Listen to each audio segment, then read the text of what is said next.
unknown.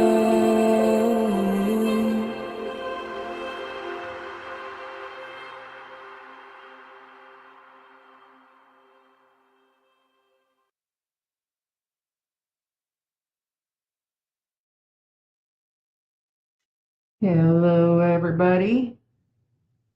How's it going today? I got my microphone set back just a little bit. Let me know if it's good. It's any different. I mean, I know it's still not good, but we'll sort it out eventually. So it's been a minute, hasn't it? Let me tell you, it's been I don't even remember the last live I did. Maybe I should look and see, but lots happened. Well, nothing really has happened, but it feels like a lot, but it hasn't been much.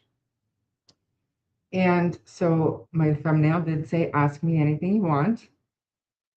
I don't really have an agenda today other than I want to watch some stuff that Justin found.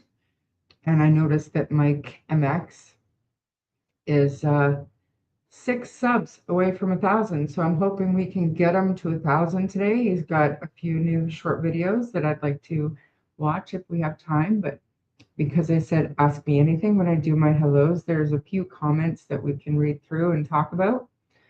And I hope everybody's doing good. So the RCMP had Malaya's phone for 1 day, but had Daniel's for 2.5. No real question, just interesting. It is interesting. Also wondering about what special door had to be shut inside Jack and Lily's room to shut Jack in. Malaya's statements in the RCMP report. I didn't remember that.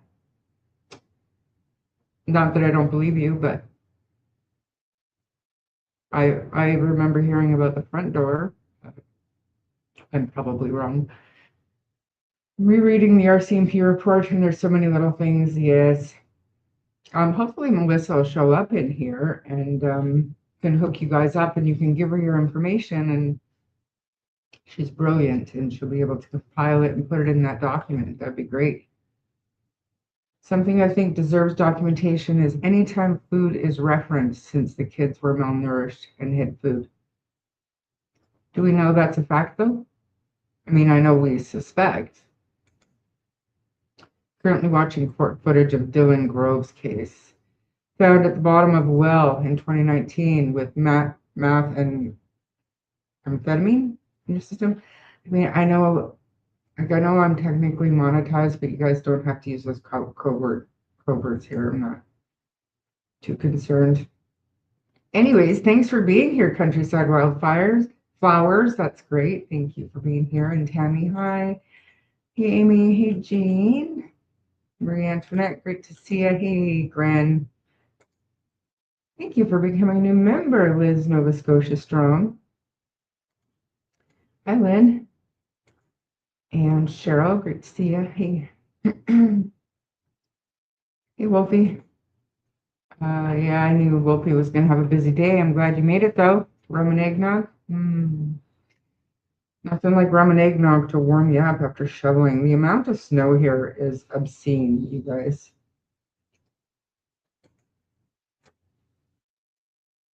Would you be shocked to hear that I did not watch it? Did not watch it. Picked above.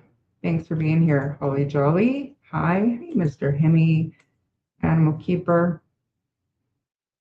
What's orange and sounds like a parrot?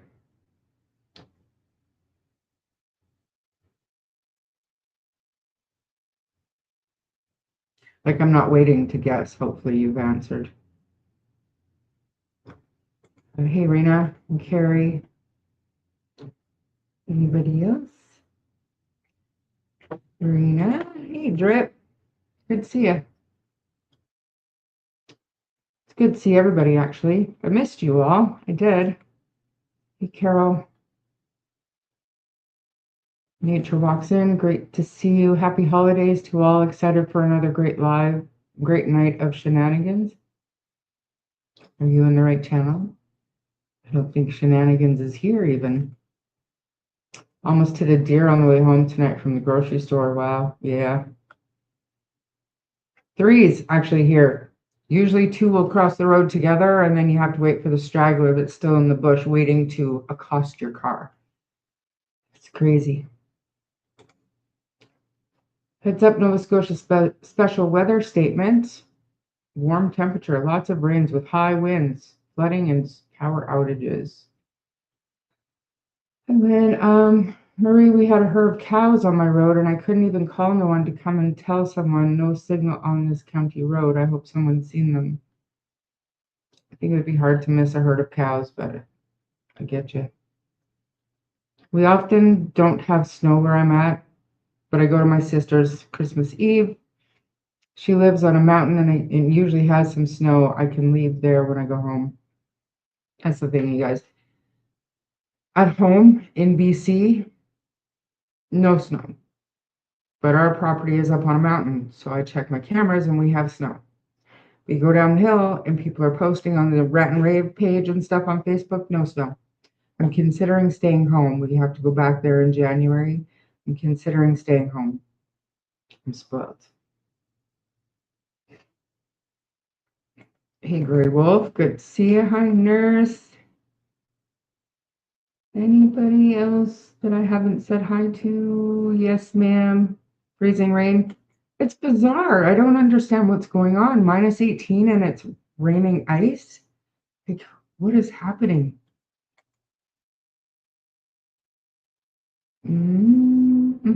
So Oilers, good to see you.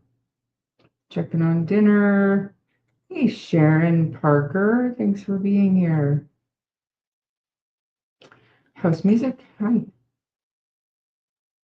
And? Let's say and. Hey, Damien. Good to see you. Sharon. Thanks for being here. Jam to the jam. Vet and Lacey Frankie. Hey, Dad. How's it going? And Lori, Nova Scotia. Good to see you. Betty. That intros is, I know. Tea is the best, and I'm so happy she let me use that. Well, I mean, like she said, it's not like hers, but it's hers. That's totally tea. Hey, Crystal. So, am I understanding correctly that Please Bring Me Home has since had cadaver dogs out in Nova Scotia? That's what I heard. And no, I didn't watch DT, but I heard. But I also heard that it's kind of hush hush right now. Hey, Nana. What exactly are you guys hoping to hear from me? Because I mean, I know there's been a lot of stuff been going on, but I don't know that it's in my, not even in my best. I don't want anybody to think that I'm intimidated or even letting it affect me, because I'm not. It's just not. It's not where I ever wanted to be in the midst of all that drama. Do you know what I mean? Like, I just didn't even want to be associated with it, and then I found myself the target. And I'm not gonna lie, I was pissed off at myself. I was saddened to see what was happening to a friend, and it's just all around us. The crap is all around us, and I get upset because I wonder what is the point? How is any of this going to help find Jack and Lily? We're bullying people. We're being ignorant to people. If we're trying to intimidate people, stop speaking. What is the point? What is your end goal when you're doing stupid shit like that? That's what I want to know to the guilty parties. However, if you want me to speak on something, you have to ask me specifically, because none of that is. I'm not going to bring it up. If you want to hear it, ask me. Mama Bear, thanks for being here. Hi, Charmin. Hey, Animal Keeper. I might be in a mood today, you guys. Hey, Mary Stevens, thank you. Thank you. That's very nice of you. Everybody, Mary is from Australia and she got her bracelets. Finally, she got her bracelets that I sent her, the Jack and Lily. So I'm happy. Daphne is going to win the lottery. Well, I sure hope Daphne does. Donna, good to see you. And Christine, I missed you too. I really did. I do quite enjoy talking to you guys. But when there's nothing but negative to say, I struggle with that. But when you're mad, sometimes it's best just to shut up, calm down, take your mind out of it, and keep moving. Mike, good to see you. We're going to get you to 1,000 subscribers tonight. If I have to make 4 extra accounts to do it, we are going to get you there tonight.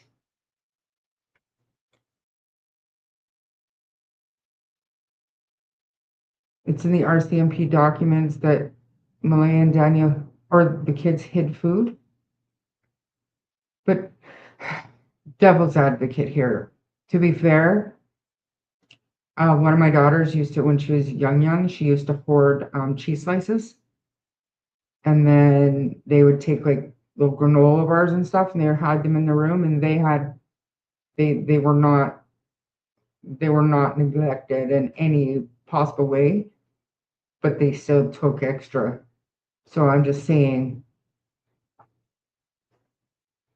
like I said, I just don't remember specifically that, and I feel bad that I don't remember that, but devil's advocate.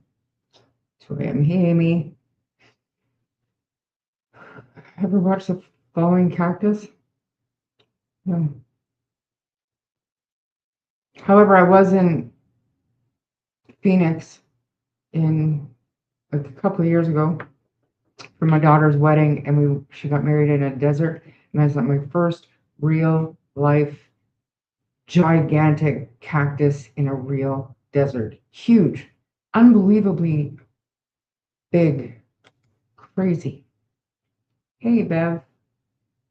You're not late. I'm just, taking my time. Thank you for being here, Seawood. I hope you don't mind, but I am calling you out later.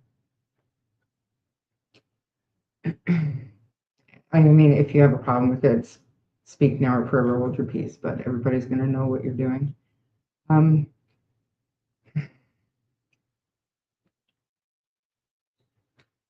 Well, I prefer that we don't mention any names, but most people know what we're talking about. If you want to talk about that, I can give you my thoughts on what went on. Editing tool for what? Thanks for being here, Mary. For what? For what?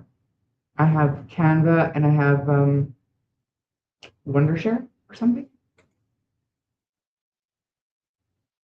Daddy Shack, a carrot. Thanks for being here, Daddy Shack. I bought Sharon Abby and Libby a blanket a couple of years ago. I'm glad. I hope it keeps you warm. Shannon's having a rough day, guys. 9 months since her father passed. Yes, that's devastating. It is very hard. Those anniversaries and this time of year. Donna, good to see you. Hey, Cindy. It's taken a long time, you guys. I'm sorry. Watching from Australia. Nah, updates on the case, Melody? No.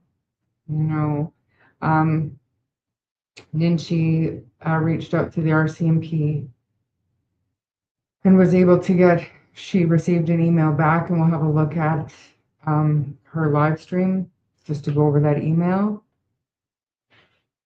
But nothing new. Really great that the RCMP responded to Ninchi, though, honestly. Just the fact, great to see you. Acting like a child, like my show, and if you disagree with me, then I'm going to talk over you, and your point is irrelevant. Yeah, why even have guests, right? Susanna, great to see you. Birthday Cookie Butterfly, it's like my favorite name to say.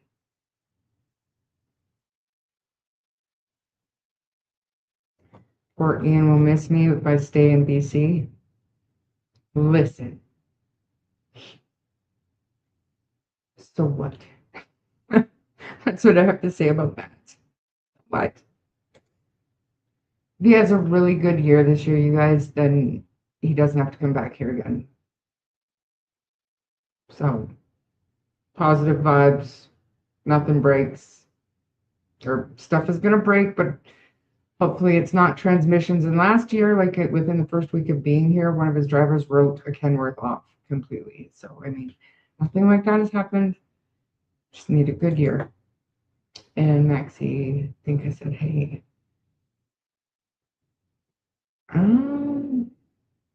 Hey, Shan, she did make it.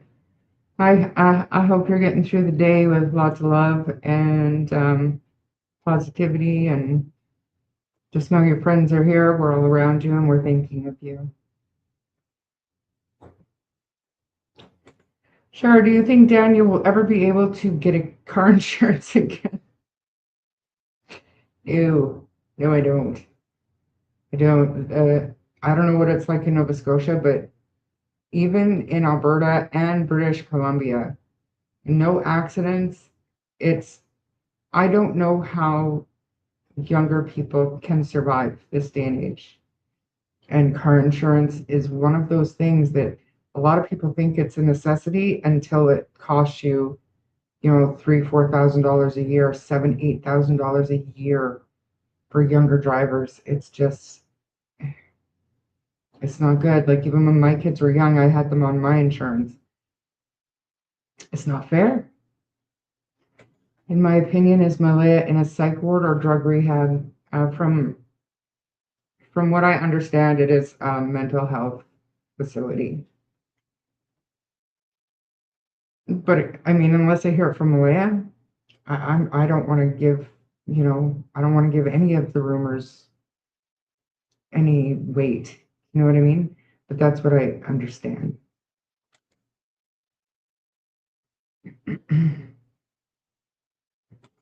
Working together would get more done, in your opinion. Egos get in the way, it seems. Absolutely, they do. And that's why we're coming together, and Nova is actually going to join as well. There's no reason for all the infighting, and it's taking away from the message that none of us know what happened. And if you think you do, it is still just your opinion. And to ostracize people, viewers, because they don't agree with you, I mean, seems to be working for them, but whatever. Misery needs company, and some people just love the attention, whether it's good or bad. That bunch is just attention seeking at its highest. In your opinion, is Brother Justin involved in any way? In my opinion, and I know that I am the outlier everywhere, but no, I don't. I don't. I believe that come Monday morning, he had a very serious realization that the kids are not in the woods, and maybe things didn't quite align with what they had been told all weekend. I think that would account for his emotions. But he wasn't there Thursday night, no matter what you think, or what you hear. I'm sorry. And I don't. I don't. Do you believe the evidence went missing? No. I'll put it out there. I don't. I don't. I realized an email was sent from Alice at the RCMP, shown by another creator. I'm being told that's inaccurate. Your thoughts? I know exactly what you're talking about, Jam, and I'm on the edge of my seat to see if they actually release those screenshots, and if it if they do, then I will have something to say, but no, I do not believe that any relevant evidence was lost. My editing tool, I asked you for what? Like, what are you talking about? To make a thumbnail, I use Canva, and I mean, the only video I've ever made was my intro and outro, and that's on Wondershare. I don't use edit. I don't edit stuff. I guess I'm out of the loop because I don't know of any drama. I don't do groups. I didn't know you had gotten drawn into something. Probably for the best, Addie. Hey, AJ, there, countryside wildflowers. If you, maybe real quick, I'll go to the top. No, I can't. But anyways, they had some interesting information that they don't know how to compile. So they were saying they wish they had your brain. So I said maybe she'll show up and she can lend you her ear. I appreciate that, Marie. Can I get to the bottom yet? I guess I don't really need to because we're answering questions. Was one of the witnesses or searchers Kent's relative? The one Chrissy? No. No. Thank you for being here, Carrie. Ginger Snap said something interesting. I missed it. Retype it, please. Did something happen and you were sent a cease and desist order? Yes, I was.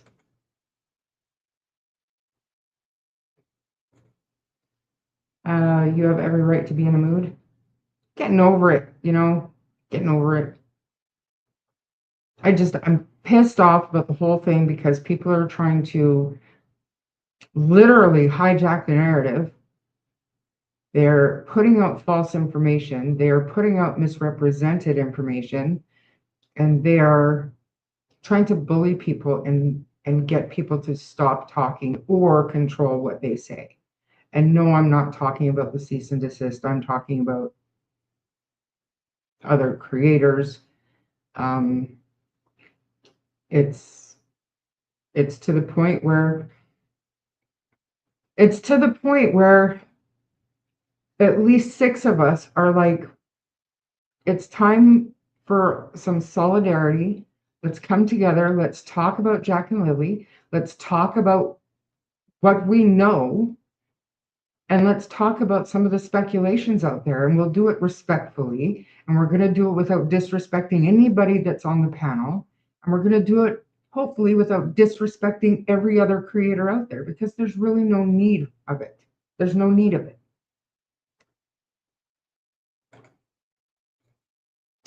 And I have rib steak.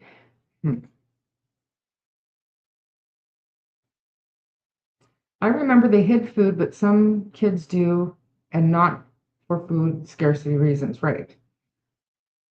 Funny side story about that. Like I said, my younger daughter, she used to like hijack and hoard Kraft cheese slices. And I found out later, and this is terrible, you guys, it's terrible, but my older daughter would help her and they would melt the cheese on a light bulb. Yeah. They weren't neglected, I swear to God, but they did that. Kids are kids. That channel sure got a whipping on AB today.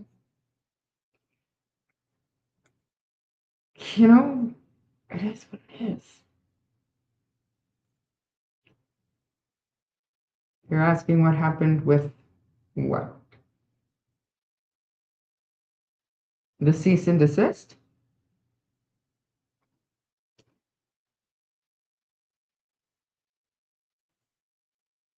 My thoughts on Daphne's collab at the one the other night. Okay.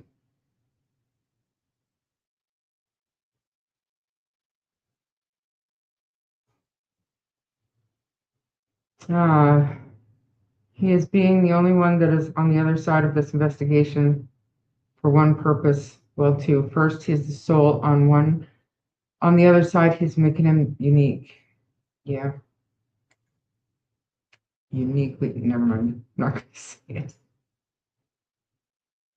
I'm so sorry, Carrie. I hope you're surrounded with people that can give you strength and good memories. Hey, Canadian Cat Lady, good to see you.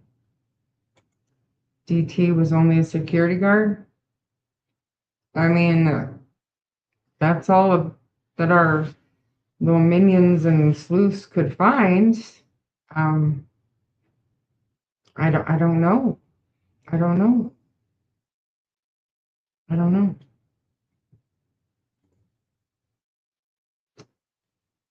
Astro, do you know where Daniel was keeping his blue car and if the RCMP have it? Hmm. I don't know where he was keeping it. I'm still trying to figure out if it's the same car that he was trying to sell for his brother that never did get sold. But I mean, all I've heard was, he's had vehicles parked at Earl's, but I don't know for sure. Marie Antoinette says mall cop, he worked side by side with the FBI.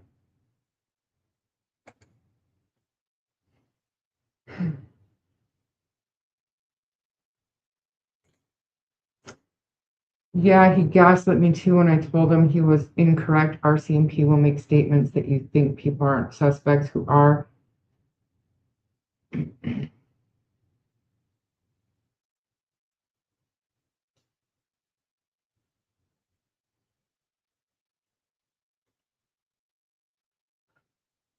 I don't even know. I don't even know what to say to these people anymore. It's, I mean, it's fine. They can think what they want, but stop spreading your thoughts and your perception as fact because you're not right. Right? And then that's the only message that I have. You're not right.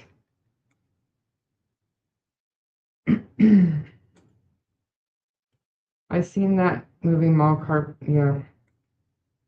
Facility a lot more expensive than I don't know what you guys are talking about. I have a really, really, really good friend who is a top-notch lawyer in Austin, Texas, where said former law enforcement officer worked. I'll just leave it there. I mean, I have ways of finding out true or false. I'm pretty sure if he's driving Daniel, her partner, it's without insurance. I think at this point, I don't know for sure, but I think at this point, it's safe to assume he's not driving his own vehicle. And I mean, no offense, Daniel, but who in their right mind would loan him a vehicle at this point? His mind is nowhere near where it needs to be to safely drive a vehicle.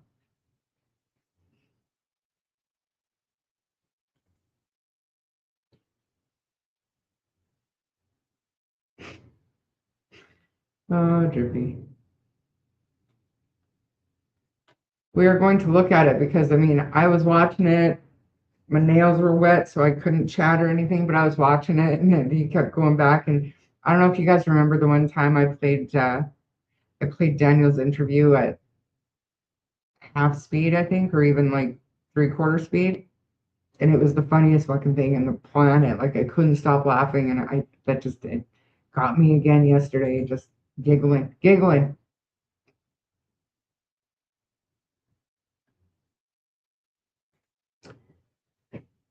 Daphne, Justin, Sunny, Shenanigans, Nova, and Charmaine on one live for all for Jack and Lily. Solidarity for these babies. Exactly.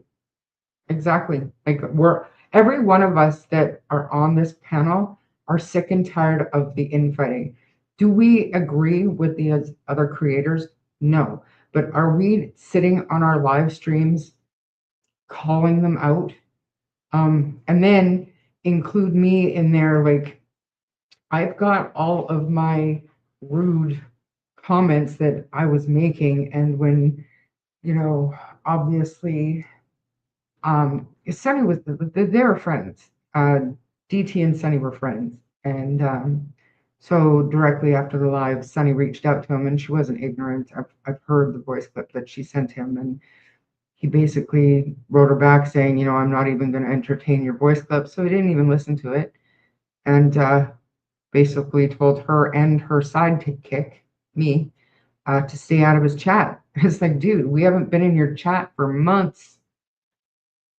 We were there to support Daphne.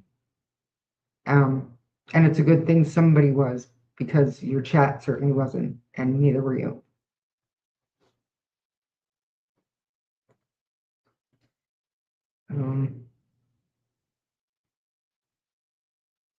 Did Malaya say she saw children Friday morning when she called the school at 6, check on them because they were sick? She did not say that.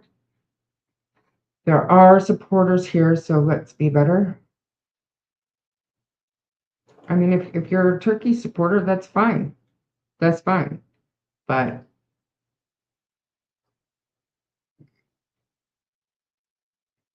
in my opinion, we are better because we don't do what happened over there the other night.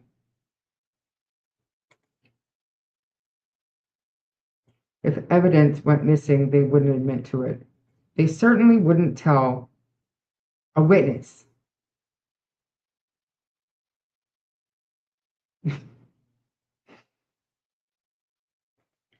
I don't understand.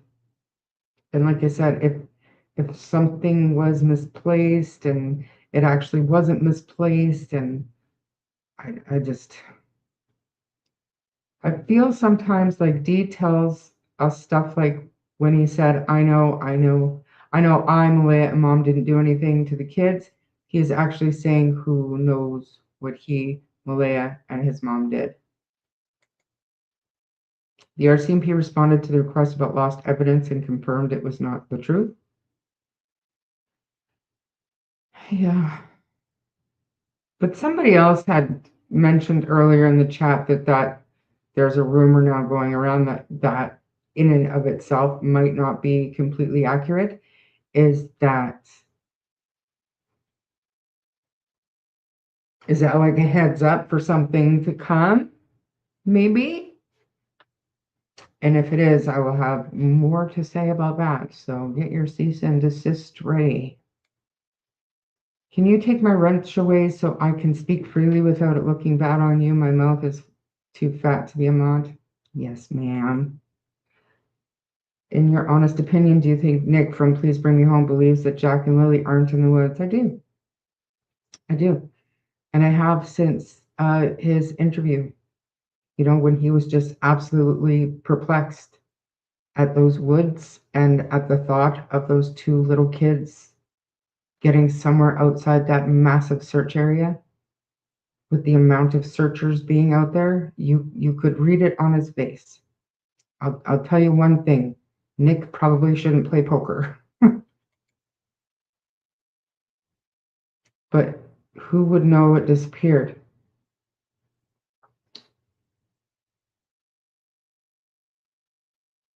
Nobody. Is that what you're saying?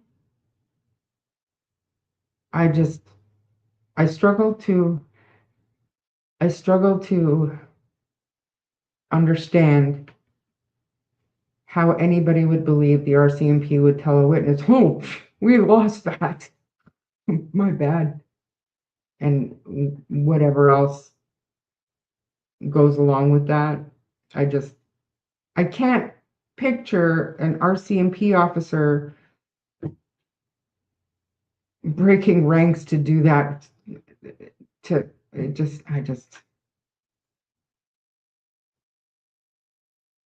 Am I really behind? In Mike's recent video, he shows that the septic was pumped at the campground. Yeah.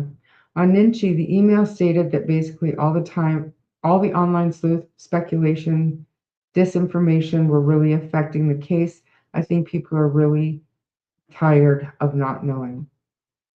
Yeah. The lack of information from the RCMP is truly feeding the rumor mill. And it's unfortunate that's kind of how things are in Canada, but and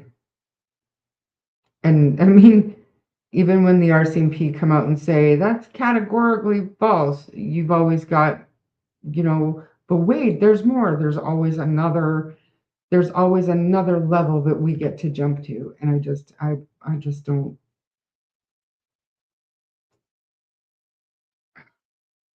I don't want to say anything too much because I don't want to deter anybody from doing what they think is right. I want everybody to do what they genuinely think is right and face the consequences of those actions. You're not the outlier, Charmaine. I don't believe Justin has anything to do with it either, but I do believe that Justin knows what happened. Okay, so I'm still the outlier because I don't.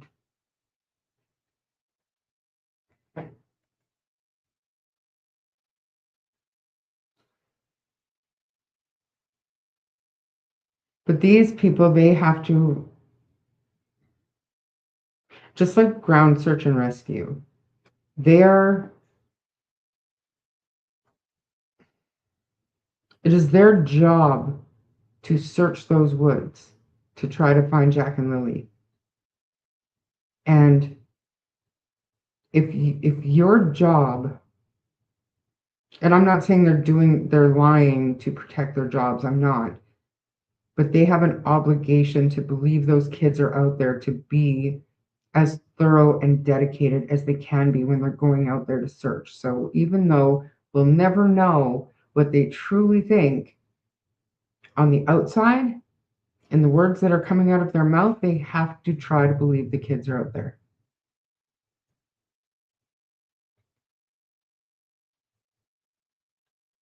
Who? I doubt it. Everybody's stupid. We're stupid. Remember?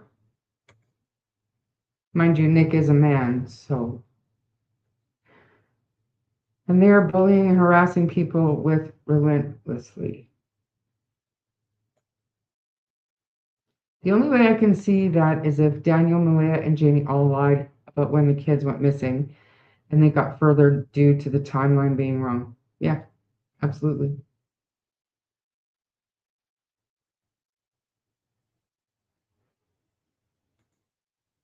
He believes misadventure. That's what he's stated.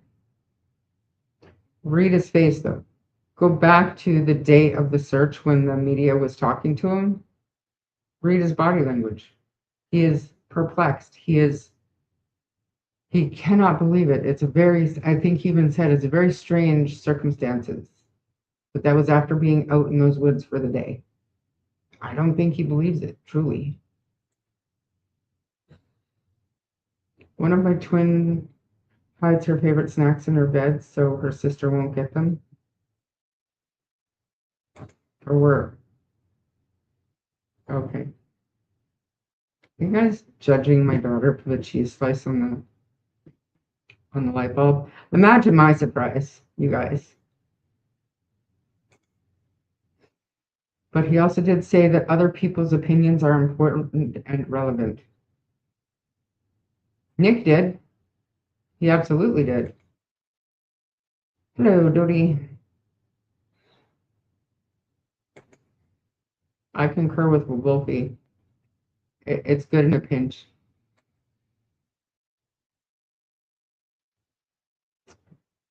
It might not be real, but it's tasty.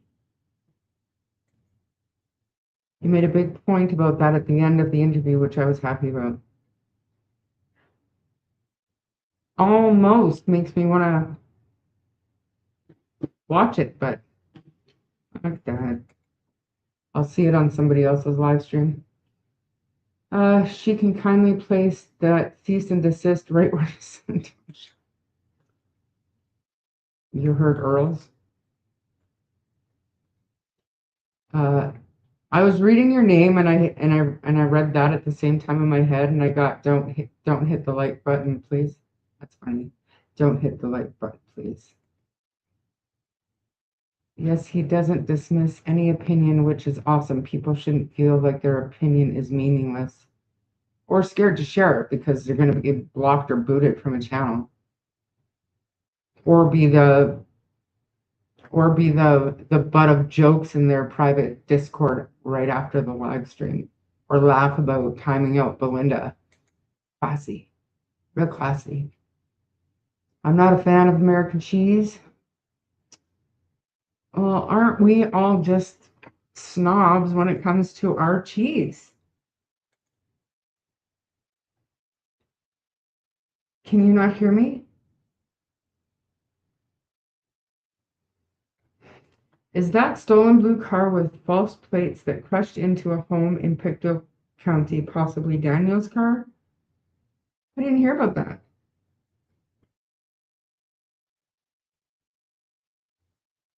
Right, correct. But Daniel was trying to sell it for him, correct? I believe.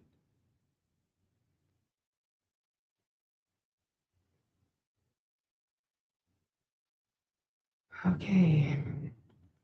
They are still thinking that Jack and Lily wandered off and traveled a great distance, yet Lily was supposed to be sick.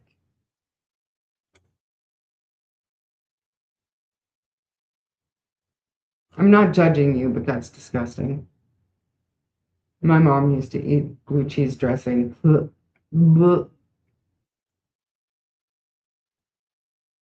I don't think he's allowed to leave with Meadow. I think you're on your own there, Sonny. I think everybody else is hearing me. I think. Hey, Graham Tim.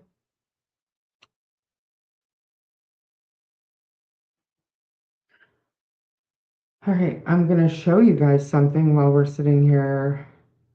You don't got to stare at me. I'll give you something else to stare at. You're gonna love this. Don't come at me. I just don't want to be on the screen right now. Here's the latest photo Daniel posted with he and Meadow. She's so cute. Let's continue. Janie was scoffing at letting Daniel drive her ATV, and then she let him drive her car. We know how that went. It all works out. It all makes sense, doesn't it?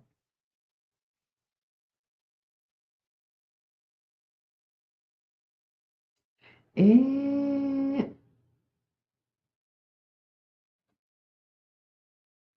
well, remember, his mother did jokingly, but at the same time being serious, say that that was the reason he was not allowed to drive her bike and why she does not lend her car because he is a terrible driver.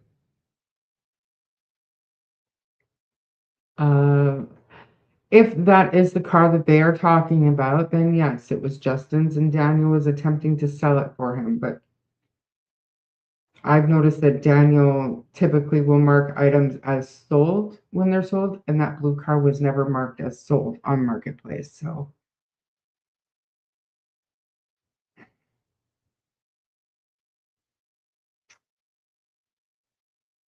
I'm not missing anything good.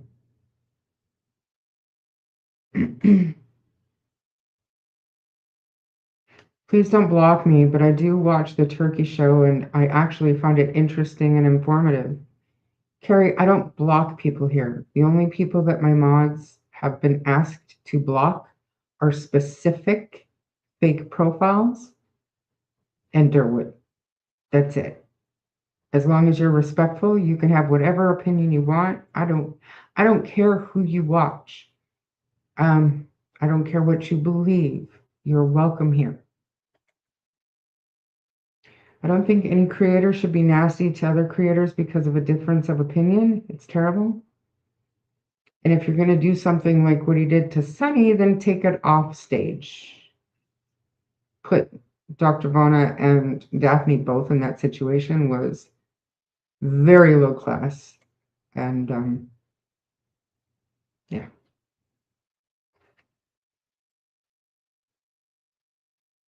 The RCMP is not going to like, yeah, we lost that. Sorry. Right. Further, they're not going to say, oh, silly us, we found it. They're not going to keep even the witness updated. They're not. Even if it happened. Happy to be here, Susie Q. Thanks for being here. I did call DT out a bit, defending my friends though. So it was retaliatory. And I get it. I get it. Yeah, we're gonna watch a little bit of that.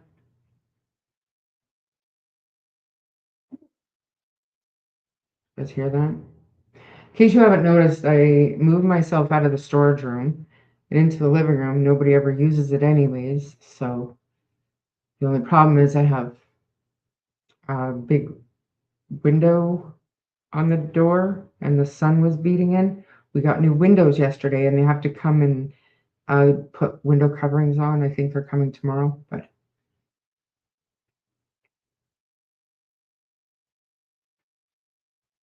yeah, we played that. Not on this channel, but who played that?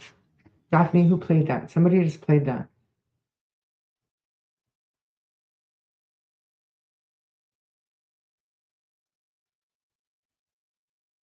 I'm not gonna put that up, AJ, but that's funny.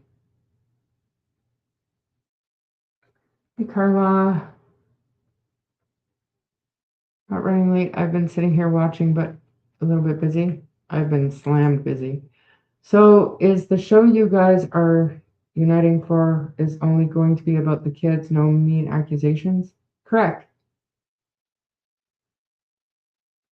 And if you're talking accusations, like against other creators, I would hope not. If you're talking about accusations thrown towards Daniel or Malaya or Janie, I cannot control what any of the other creators believe, but they'll do it respectfully if that's part of their theory.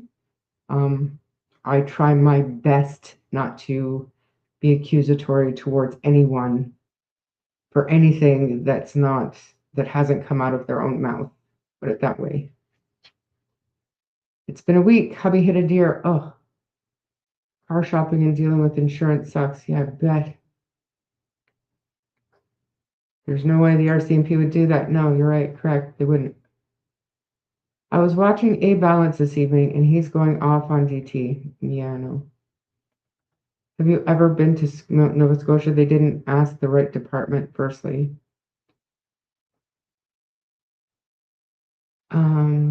No, I haven't, nor have I ever claimed to be. Who are you? What department? What are you talking about?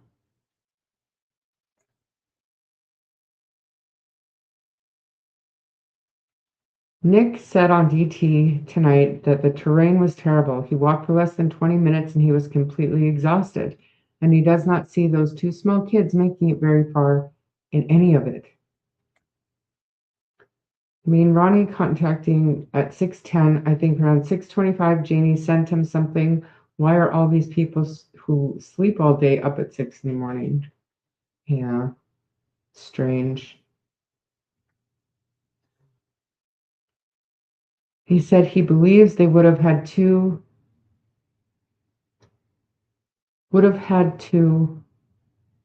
have used the cleared trails and pipelines, etc., but there's none in the vicinity right outside the house. I think I missed something. I am worried that you have been hurt, and I don't like that. We all can't watch every creator.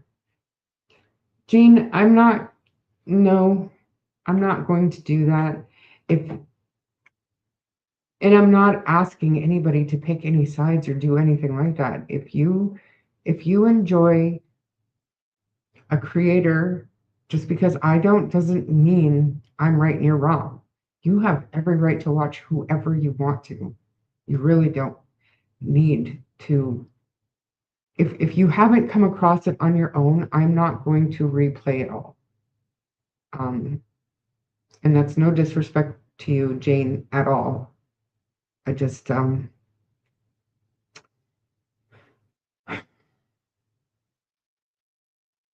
I mean, I feel like because the questions that I've answered so far have been mostly geared towards the stuff that went down. Um, it was basically a collaboration, and a number of us from Daphne's chat felt like Daphne was not, she was not respected on the panel. Her ideas were shot down and she was talked over quite regularly. And then towards the end of the live, the host tore into Sunny for something that she had said in chat.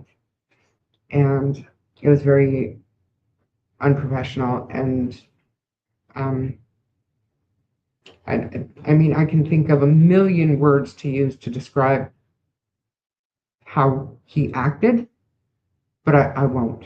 I'll just leave it at that. If someone contacted me at 6 a.m., I would think it was a family emergency. So, what was the family emergency? But I mean, just because you would think it was a family emergency doesn't mean they would. Maybe that was normal for them. I think Malaya was calling Janie at 6 a.m. on Tuesday so she'd get Jack and Lily on the bus, maybe? Yeah. And if we stop talking, then they stop investigating, and we cannot have that. I don't think the RCMP would stop investigating, but as long as they know that the public is not going to let it slip away quietly into the night and never be talked about, it makes it easier for the case to go cold. If they believe there's still public pressure out there, not saying that that's dictating what they do, but I'm saying it's still part of the equation for them. Since the family doesn't seem as concerned as a lot of the public do. Tuesday is irrelevant in your opinion. It's just behavior. It's just, was it normal behavior to make those phone calls that early in the morning? Um, it's not, it might not be irrelevant to building, to see if something was out of the norm on Thursday and Friday. The Hustler. I was watching DT show this evening and I was watching Nick's face and I kind of got that impression too. I agree with you. I did. And I mean, go back to, I think it was November 15th, I want to say, the Please Bring Me Home Searched. He did a couple of interviews that day. And honestly, go back and watch. Go back and watch. You don't even have to be a body language specialist to see that he was like, I don't know what to say. That's not what I was expecting to see out there, Like, there's a certain person who did a shitty thing against certain creators who are doing nothing but trying to help find Jack and Lily. It was a low blow and it was not justified. Simple as that. People being tired of not knowing anything and purposely spreading lies just to stir the pot for reactions are two very different things, and it's wrong on many levels, especially from, quote, professionals. Yeah. What happened about the cease and desist thing? I did a live stream following the DT call-in that Chrissy did, and pointed out a few things and put some things up on the screen to illustrate the message that I was trying to convey. And the backlash from that, I think, hit a little bit harder than anybody anticipated. And they didn't like it, so I got a cease and desist. So basically, I'm not slandering them.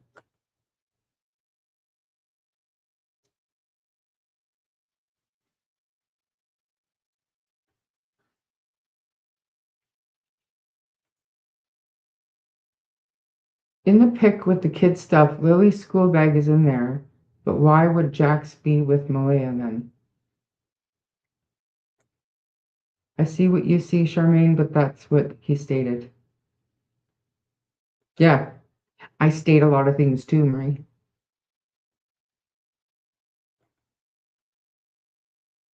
So even if the timeline is correct, Jack and Lily could have made it to the area if the footprints before the RCMP made it on scene. Okay, where's the rest of the footprints then, Damien? They didn't fly up to the pipeline.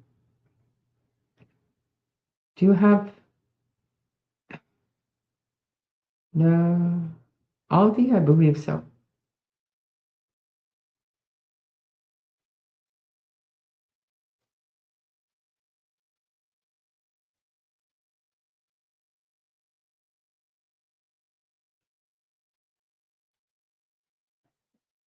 I honestly keep thinking if Daniel is ever found innocent, how will this world handle it? I don't disagree with you, and that's one of the things I said a couple of weeks back. It's like I'm not that person that's going to have to or would feel I should have to look this guy in the eye and apologize to him for publicly accusing him of hurting two kids. That ain't going to be me.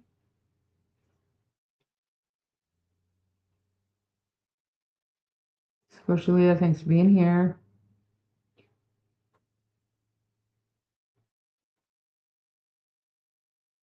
Kraft cheese is good on toast and is okay. I'm not going to lie, you guys. I prefer a Kraft cheese slice grilled cheese sandwich. It's real cheddar. I do. With some tomato soup. I get that everyone is shocked about DT in here. If you want to ask something, please just ask about Jack and Lily. That's why we are here. They can ask whatever they want, Jane. That's the channel you're watching right now. Ask what you want. If I can answer it, I will. And if you're going to ask a question that might be a little controversial, then we'll word it in a way that's not disrespectful. I'm not going to tell people to stop asking questions. Hey, Missy. I used to fold the plastic cheese in little squares when I was a kid. Yeah, it's good. It's good. What I was getting at with Tuesday was if Malaya relies on Janie to help her and tell her when the kids are outside, maybe something happened there that Malaya doesn't know of. Okay, I see what you're saying. Maybe.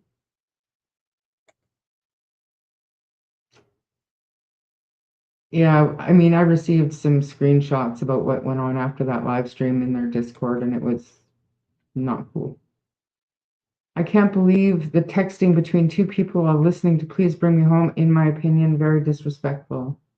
Oh, really? American cheese is different than Canadian craft cheese? Is it? Americans have squeeze cheese. Can't remember what it's called, but I even smuggled some of that back with me from Phoenix. I got kicked from Gobble Gobble's Chan 4 times. Oh, Chan 4. Okay. For the first time I went for stating facts. Yeah.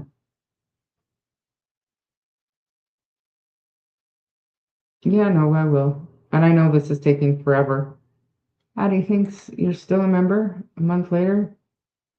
Okay, I'm gonna move on. Hey, and you too. Um,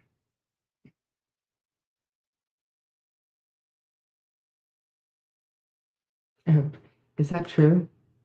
Because they've got me a few times in the past. Anyways, before I move on, I want to let everybody know that Seawood. So I did a tally the other day, and this channel, this community, we have donated $749 to coats, winter boots, coats, ski pants, Secret Santa toys, um, what else was, and food hampers for Christmas. That's incredibly insane considering the channel's been monetized for 5 weeks. So I wanted to say kudos to everybody. But Seawood has donated her time and her energy to find a place to donate the food hampers to. They have hundreds of families in need, and I wish we could give more. But we're going to have pictures soon of that donation going through. But I wanted to say thank you to everybody for your generosity for that. I think it's pretty incredible that my channel is so young and the monetization is so new, but we're still able to make a difference to many, many kids and now many, many families. And we did it all before Christmas. So you guys are amazing. And thank you, Seawood, and thank you, McKiffin and Squid and the rest of you behind the scenes that helped us get all that done. So thank you. Okay. Back at it. Hey everyone, things have got a little crazy out here lately. It's basically come down to creators disagreeing and criticizing each other. Yeah, and I feel like there's no need to try to discredit people like me. Um, if you are, and I'm speaking in general terms, not towards any one person specifically, but if you are truly a former law enforcement officer, if you are truly a licensed professional private investigator, if you are truly a lawyer, any of the above, in any case, trying to compare yourself or discredit a YouTuber or somebody with a fake profile that posts all over Facebook, you're doing it wrong. You have training and knowledge and experience, and you say that's why you're involved, then use your skills and your knowledge to do what you do and leave the rest of us to what we do.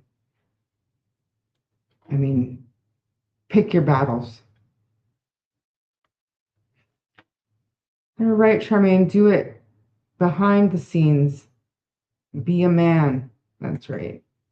You only get flack when you are close to the target, Char. Oh, and this one, Mr. Hemi, this one hit hard, and it'll keep hitting if they do what I suspect they're going to do. I mean, I just right is right, you know, and wrong is wrong, and I will call out the bullshit every time I see it. Cheryl, thank you so much. I'm so behind. Hey, Joe, you're definitely one of the most fair-minded, scrupulous creators dealing with Jack and Lily, and smartest to be. Wow, thank you. I don't think I'm the smartest, but I do live in a world that revolves around common sense. This Friday night is going to be the mega panel. The mega panel. Um, uh, well, what time is it again? 7 p.m. Nope. Yeah, 7 p.m. Eastern Standard Time. Does that make sense? What is that? 8 o'clock Nova Scotia time? I believe it's 6 o'clock my time. I think I'm going to pull this up. That's enough of that. It's good to see Meadow. But anyways, let's quickly look at this. And then I want to start watching videos and stuff. And I mean, in case you haven't noticed, I'm taking my time because I got nothing but time tonight and I'm bored and I wanted a live, so I'm just going to sit here and babble and look at chat. So yeah, mega panel coming together for Jack and Lily. You know, we're going to add Nova to this thumbnail, absolutely. And we'll see if anybody else wants to join, you know, even if they want to come in for a few minutes and then hop off or whatever. I think it'll be fantastic. I had approached all of these people when I first started, just to even do like a little 2-minute video or something, just tell me, you know, what they thought of the case, where the case was, what their thoughts were. And everybody was like, yeah, sure, I'll do that. But I never actually went through with it. I never did it. So I was really glad that the feeling, the need for a little bit of solidarity in the case far outweighs any of our egos, the ones that are going to be on the panel. So you're new here. I've seen you somewhere. Where have I seen you? Hey, Ernestine, good to see you. Hey, Joe.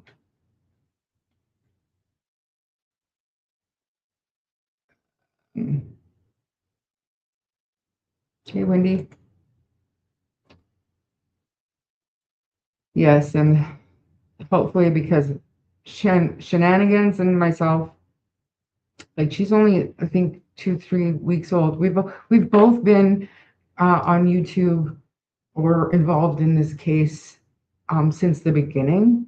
But as far as having our own channels, shenanigans, I think, is just a little bit newer than I am. So between Daphne and Justin and Sunny, hopefully we can keep the flow going. There's not going to be a whole lot of showing clips and stuff like that, but it'll be a good discussion because I know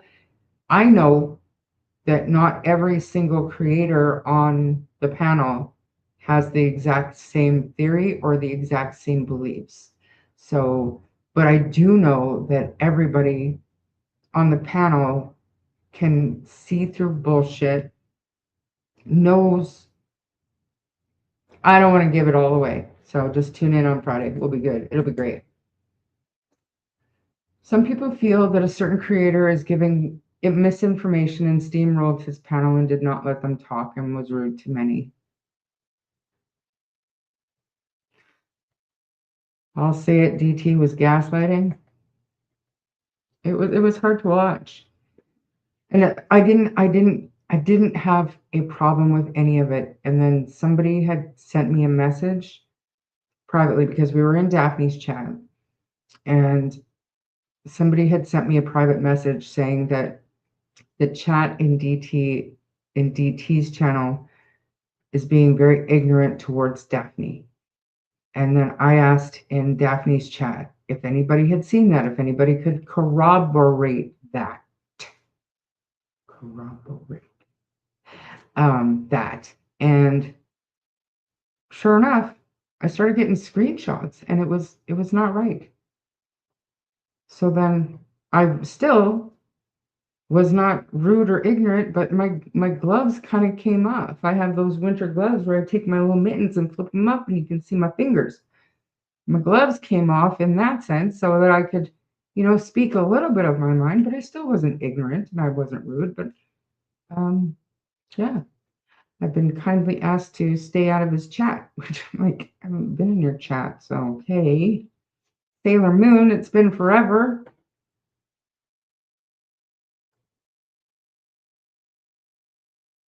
Where have you been? Like, I can't remember the last time I've seen you. Yes, this is me. This is Charmaine. Did he answer your question? That's good. And I know that he is good with his viewers. I do know that he treats his viewers and his mods great.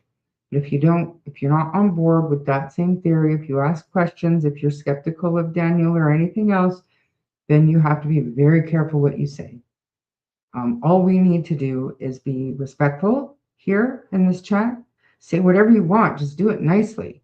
You can say that Daniel is the biggest liar on the planet, whatever. Say it nicely, and I'm not going to say anything to you about it. Respectfully, Daniel can't not lie. Like, you know what I mean? There's ways. Anyways, I feel Malaya knows what happened maybe more than Daniel does, possibly. It's maybe, absolutely, totally possible. Tom, it's good to see you. What's odd?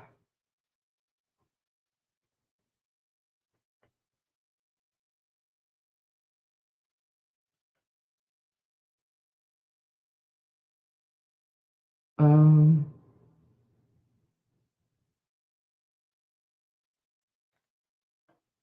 what's the matter? Are people complaining that I'm talking too much? Go away. Click off. Yes, Charmaine, have grilled cheese with crust slices. Yes. Yes. And if you're sick, put a little bit of cayenne pepper and fresh garlic in it, in that tomato soup. Tell you, it'll change your life if you're sick. There are at least 7 theories, but Daniel creates confusion on the finger pointing at Malaya and Cindy. He is guilty of being unsavory, but no evidence of anything else. Right.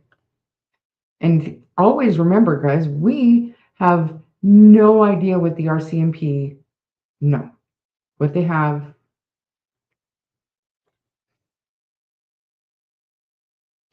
Correct. I am in Canada. I am Canadian. I was in Phoenix for my daughter's birthday. I can't believe that happened to you all ladies out there that is doing this for Jack and Lily. Deserve all the credits in the world. I love you. And keep up the good work, my doll. Thank you, Carla. That's so nice. Velveeta cheese. Okay, Velveeta cheese for nachos. Velveeta cheese for like baked potatoes with broccoli. But Velveeta cheese on a grilled cheese? Too rich for me. We've been through this, Wendy. It's not real cheese, we know, but it's still delicious. Cheese whiz on toast with strawberry jam. Trust me. Don't judge me. Trust me. Thank you for remaining to be a member, Miss Michelle. Thank you. I think that's I think I call you guys the OGs because that is about how long I've been monetized. 1 month. So thank you.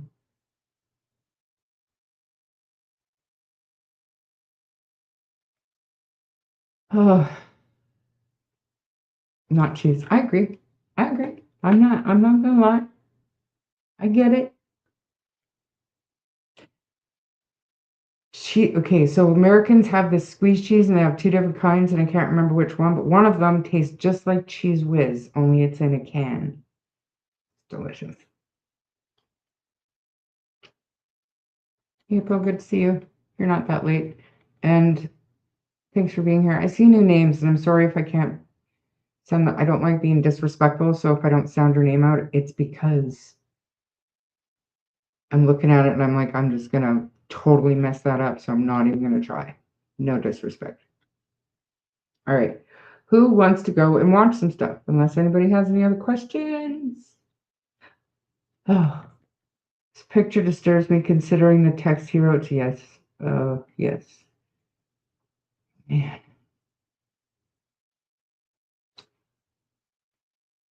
April, thank you so much. That is so nice of you. Thank you. I will be less sarcastic on Friday. You don't have to be. I think this is a great idea, Charmaine. We should all be working and discussing together. And hopefully, because we all have lots to say, right? But there's a way to do it. We can all talk together. And even though, like I said, not everybody on panel has the same set of beliefs. We don't. I know that I don't think this, I know that I don't think the same as Sunny does, you know? But we could still talk about things and laugh at each other respectfully, you know? But you know what I mean? There's no reason for all the dissent and all the infighting and all the bullshit that's going on. So we're going to reel it in. We're going to bring it together and we're going to talk about Jack and Lily and we're going to try to air out some of the bullshit. And for now, like I said, Mike MX is, let me just refresh because hopefully somebody went over, but he is four subs away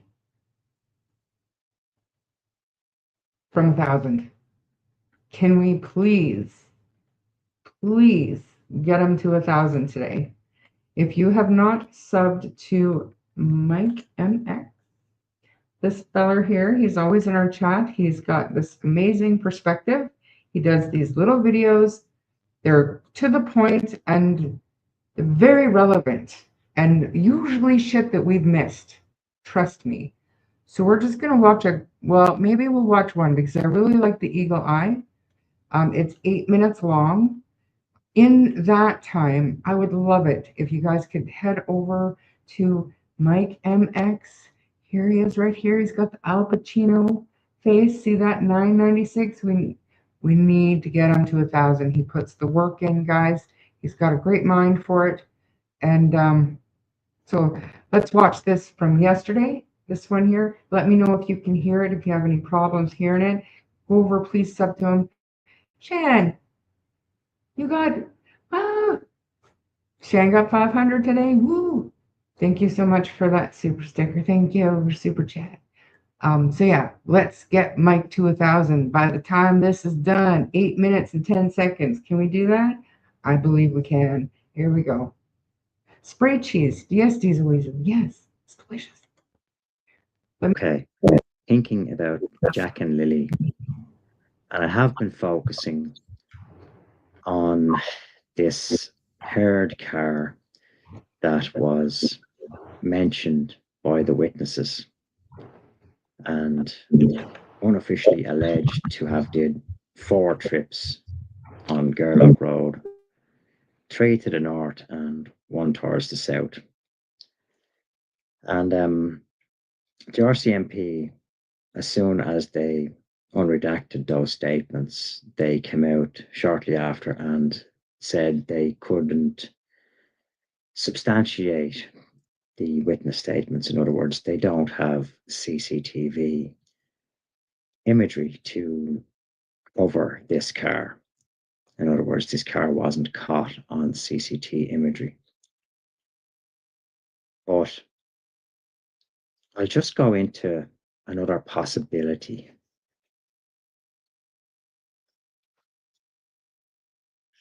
And this possibility is to do with satellite images.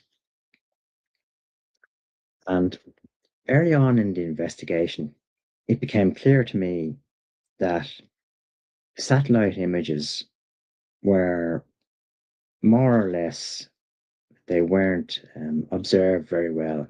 In other words, in my opinion, the satellite images were more focused on the possibility of Lily and Jack actually wandering away. And for that, they seem to have been focusing on May 2nd and May 3rd. And the thing is, with May 2nd and May 3rd, there was a lot of cloud cover. So the satellite images for a walk away time frame are practically irrelevant because they're just cloudy. They can be, nothing can be seen. But there is images from May the 1st, and I believe that early morning images of May the 2nd would be very useful as well, because there wasn't much cloud cover. There was almost clear skies and very low temperatures as well. I'll just go into that a little bit now. CBC were already predicting very cold temperatures, and there's clear skies there from Thursday evening 6 p.m. till Friday morning around 6 a.m. So those times there would have been clear skies and clear images of that area. I'll just talk a little bit about that. Okay, this is in the documents, and this is the satellite analysis by Dr. Deborah Komar. And I'll start with section B. The locations provided by investigators were used to define a search area of 21.2 square kilometers with a time frame of interest from May the 1st, 2025 to May the 3rd, 2025. Dr. Komar's report concluded there was dense cloud cover on the day of the disappearance and intermittent dense cloud cover from May the 3rd, which limited the number of images available. There were two images available for purchase from May the 1st, 2025. Dr. Kamar said because the image inventory was low, the expectations of discovering anything of evidentiary value were low. Well, I'll just say that several problems with this, and I've already kind of alluded to them. Dr. Kamar's report was made available on June 9th, and this report, in my view, was centered around a walk away possibility by the children. Okay. And as I said, this report was offered up on June 9th, but this report waited 3 weeks before it got looked at. Because down the bottom it says on July 2nd, I read a report written by Dr. Deborah Kamar, dated June 9, 2025, in relation to the satellite analysis and image review of the Gerlach Road area between May the 1st and May the 3rd, 2025. I also read Dr. Kamar's curriculum vitae, which was provided with her report.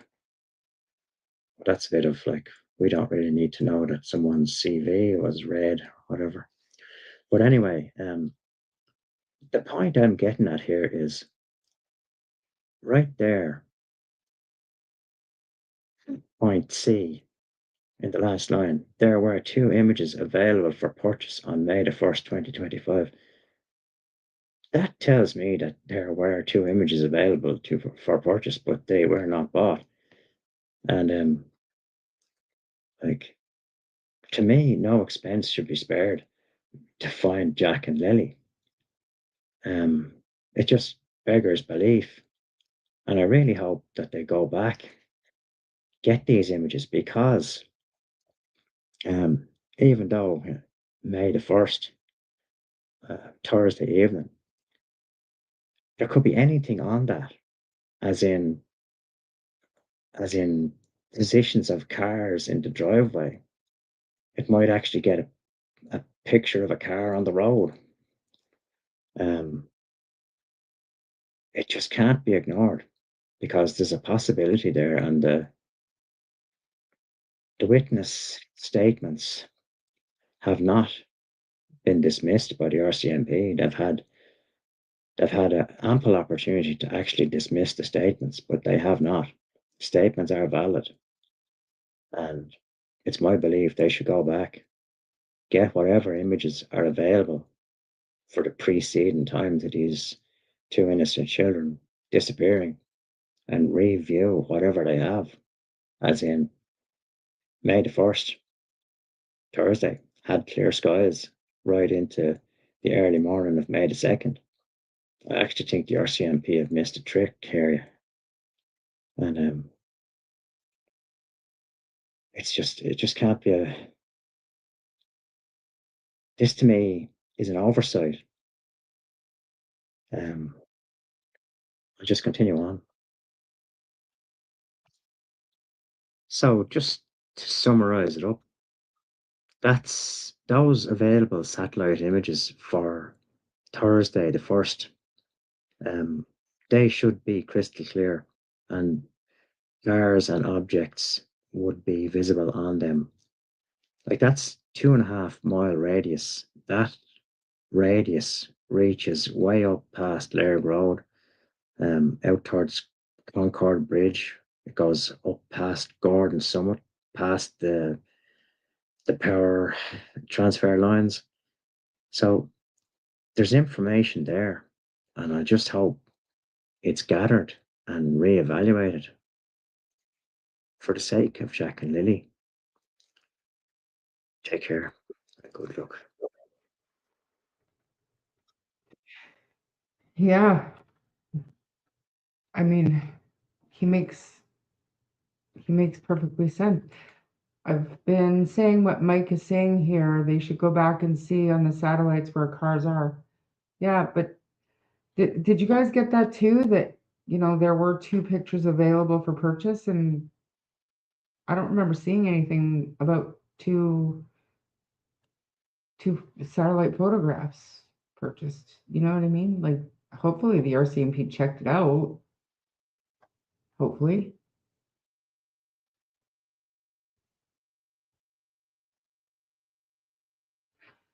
Wolfie, not too sure. We will have to talk. Um, yeah, I don't know. I don't know how much they cost, but I wonder if they'd be available for anybody to purchase. And just because they're not telling us they're checking satellite doesn't mean that they have not. And I mean, if it's in the court documents, I would suspect that they did. They've seen them, and maybe it wasn't um,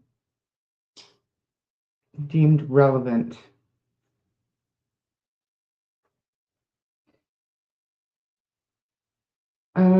Were the images from after they were captured on video in the stores that day? I don't think he said, did he? I don't think they said. I want to say they weren't quite that much. I know if anybody followed the Delphi case, and if you did, and you followed Tom Webster, he actually reached out to NASA himself, and he was able to get a lot of satellite imagery from February 13th, 2017, when the girls went missing, and I mean he was able to do that himself. So it wasn't about asking questions. It's about food and stuff. Am I in the wrong channel? Not being disrespectful. What? It wasn't about asking questions. It's about food and stuff. I don't know what you mean. What do you mean? My thumbnail did say ask me anything. I don't know. I can't remember how we got on the cheese topic, but hey, Lori. Well, I mean, they've made it a point to list everything that they've done so that people are aware of everything that's been done. I don't recall it ever being mentioned either. Okay, so, but they've mentioned how many tasks, but they haven't mentioned every task. So even though they've kind of broke out for us, we don't know what's all involved in each of those bullet points. Addie V. I know it's been a shit show as of late, but still gonna do Jack and Lily, Loving Facts, and Coco and movie time to celebrate their little lives. Yes. Yes. Unfortunately, I thought that, I mean, I knew it would be challenging to try to get kind of insider info about what kind of treats Jack and Lily liked, or, some of their favorite things that the public doesn't know, maybe some pictures. And I was able to get a few pictures, but I've shown them already. So, but we can definitely go back, and because I don't know, I don't know, I don't want to put anything behind like a paywall, like new information or anything like that for a members only live stream. But we can, one thing that I wanted to do is I wanted to look at successful Amber Alert outcomes. And I know that's not like related to the Jack and Lily case or Darius's case or Dylan Eller's case, but would it give us more motivation to sign that petition for Amber Alert reform? Or would it just infuriate us even more that Amber Alerts weren't issued for these children? I don't know. But yes, I do definitely want to do a members only live stream.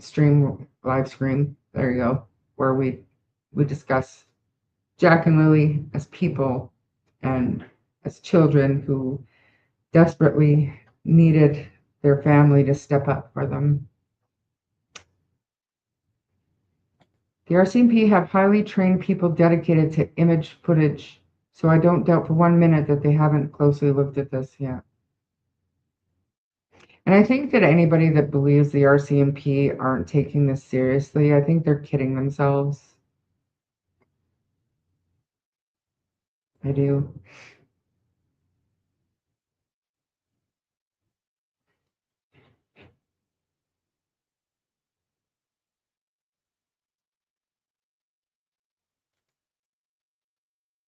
We wear denim. Who said we don't? Christina, I think she means people aren't asking questions. We're just talking about food. It's an open chat live. Ask what you like, Char. We'll catch up to your question eventually. Am I that behind?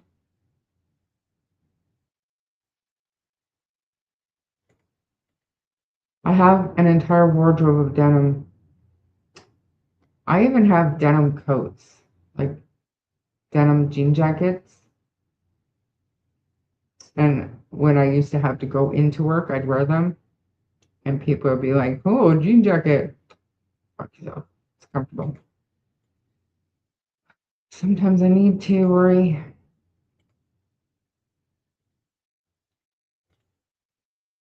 I'm hoping before December's over with, results. Oh, me too. Some kind of movement, anything.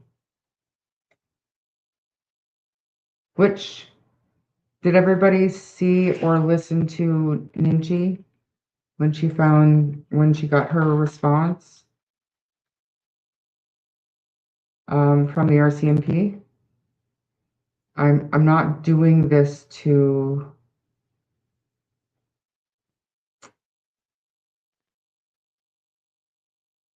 entice any drama, but it is what it is. Because it's certain. Hang on. So if somebody could please put Ninji's channel. What is this? Oh, here we go. In the comments and go give her a sub. It's free to sub. I've enjoyed, oh, it's this. I've enjoyed a few lives of yours now, and you came highly recommended by T. Criminality. I've never heard if you have a theory of the case. So Suzuki, and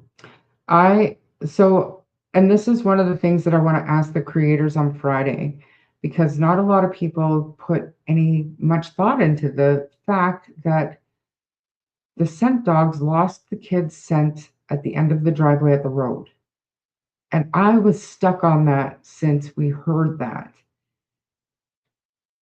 Only because they're gone, they're literally gone without a trace. But the RCMP came out and said, we don't have any evidence of an abduction. So they found a boot print in the driveway, They found a cluster of boot prints up on the pipeline, but nothing in between. They found no scent in the woods. They found no trace in the woods, the backpack, a boot, a piece of clothing, a pull-up. They found nothing, no sign in the woods. But the scent dogs lost their trail at the road. So they didn't walk down the road. I don't believe that family picked them up and took them and knows where they are.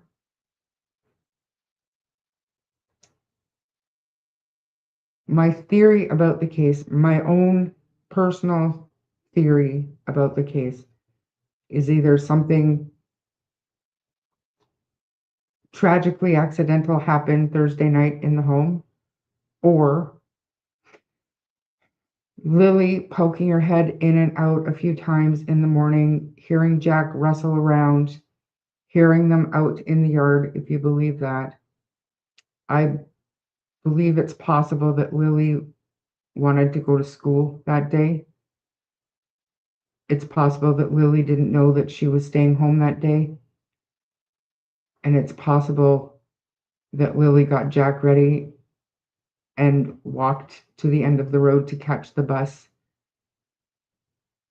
at the entirely wrong time, and the bus had already passed, and that is not a very busy road, and predators are everywhere, and somebody could have seized an opportunity, if that makes sense.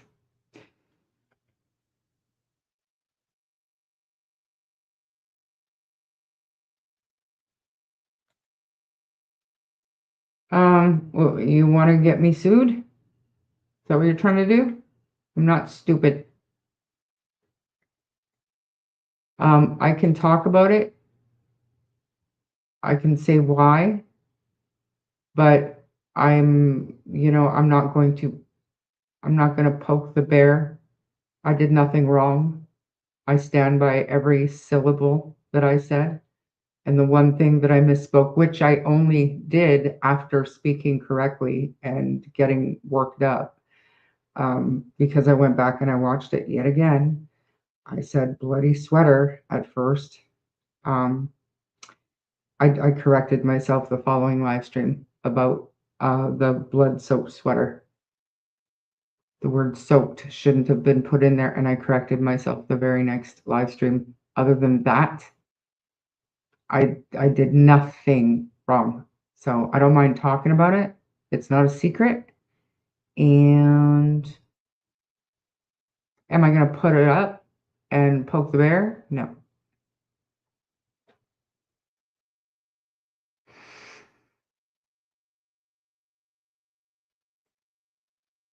Uh, I can't remember what it says. I'm not even sure if I'm allowed to bring out their names. The lawyer and the private investigator that have been retained by Belinda Gray.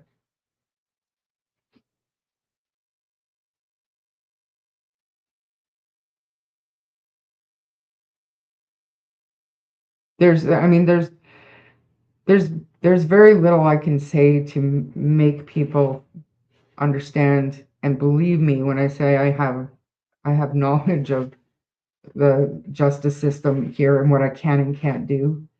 And at best, it's a civil matter.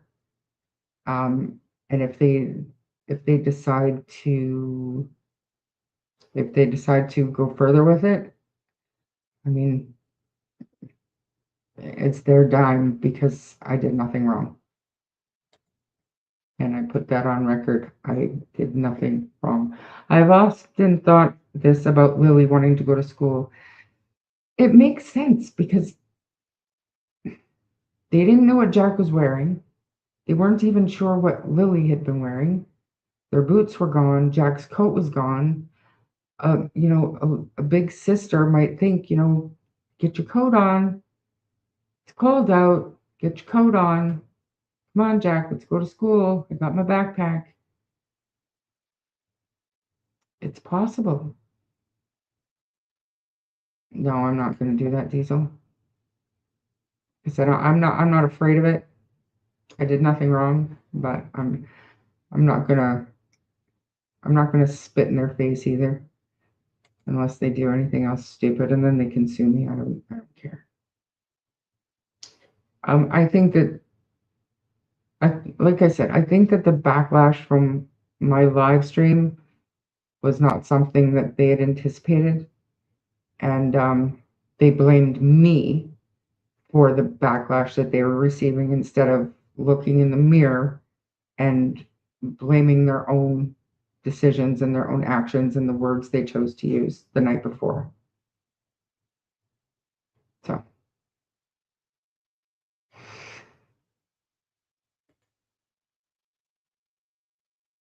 I thought more people would get one too, but apparently it was only me, which is completely wild because there were other people that probably should have got one, but you knew something was up with that. That had nothing to do with why I wasn't on my live stream. I had taken, I think it was Saturday, I took the night off. Ian was off. And then on Sunday, I ended up having to go get my daughter and bring her here for a couple of days. And it's a 6 hour round trip in really shitty weather. And so, but I mean, that had nothing to do with why I wasn't doing live streams. Absolutely nothing. You guys are just asking her to do something that's going to put a target on her. We've all seen the ridiculousness the two of them do, and if she gives them a reason, they're going to keep going. Like I said, I'm not afraid of they're very adamant that they're the professionals and they're the ones that should be dealing with the case. Then they got bigger fish to fry than me, in my opinion. So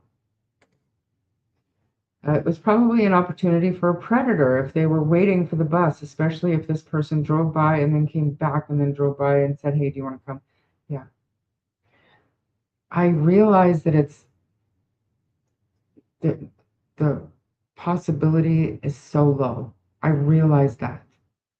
But you never know where these predators are. We're not like the United States when we can, pull up their sex offender registry map and see all these red dots everywhere. I mean, it's horrifying that they can do that in the United States only because of the number of these people that are out there. But just imagine, we don't get that in Canada. We have no idea where these people live. So I can't shake the feeling.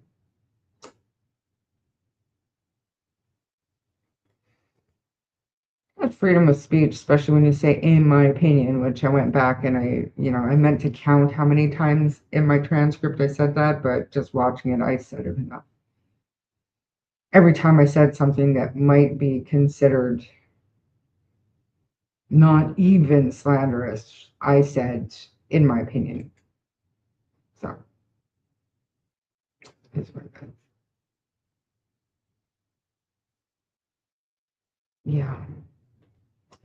And that would go with my dream that I had probably 3 weeks after they went missing, but my dream was horrific. You guys have a tumbling system completely under Canada, just like the United. Yeah, where are you from Vision? Yeah. I can't shake it. I can't shake why did they lose their scent at the road? And sometimes Occam's razor is the most,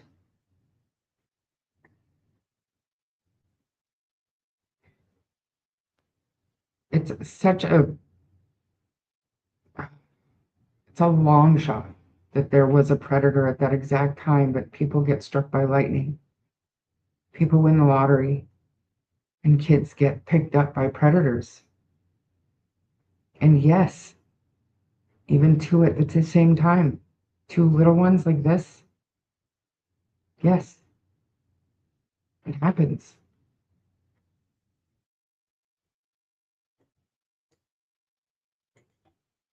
Rethinking that first night, you guys wanted an outside opinion with fresh eyes, laughing with you, not at you. It's kind of getting pathetic, really. Yeah. You mean when we brought DT in? You bet. And it certainly made me think twice about bringing other new people in, you know? But there are many, many really, really great minds out there who this case is different though, because you almost have to see everything unfold in real time to understand the significance of the stupid little bullshit. You know what I mean? Just telling it back. Like I was talking to my daughter when she was here, we were talking about this case for 2 days straight, and she still doesn't have the slightest inkling of the bullshit that's gone on in this case. So it's almost useless, I think, to bring somebody back into it or up to speed. It's almost impossible. Wouldn't a camera have picked up vehicles that morning if kids had tried to go to school? What cameras? Because those same cameras are the ones.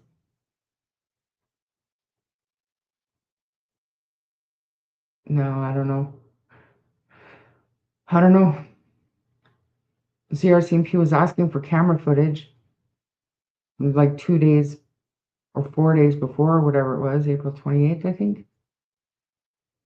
So why wouldn't they have seen? Why are they still able to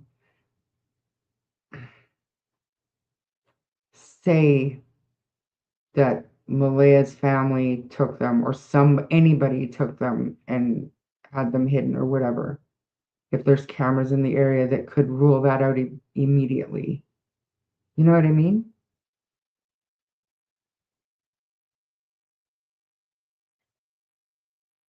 I don't know. I don't know if they would have that footage.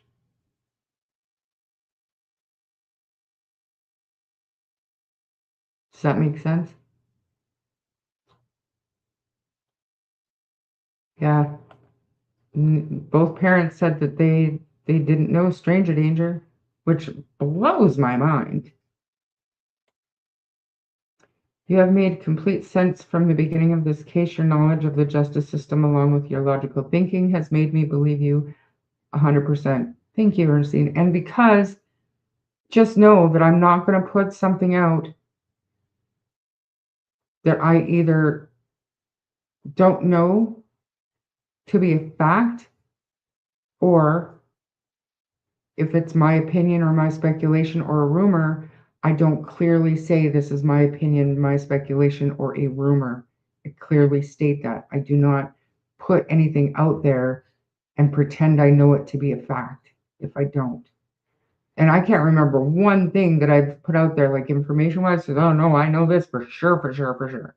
Like it doesn't happen because I wasn't there. I don't know any of this for a certain fact. The only certain facts that we have is what's come out of the RCMP's mouths or in that paperwork. That's it. Nothing else matters to me. We can't, unfortunately, take anything that Daniel says seriously. We can't take anything that Durwood says seriously. So that's what we're left with, those documents and whatever the RCMP comes out with. That's it.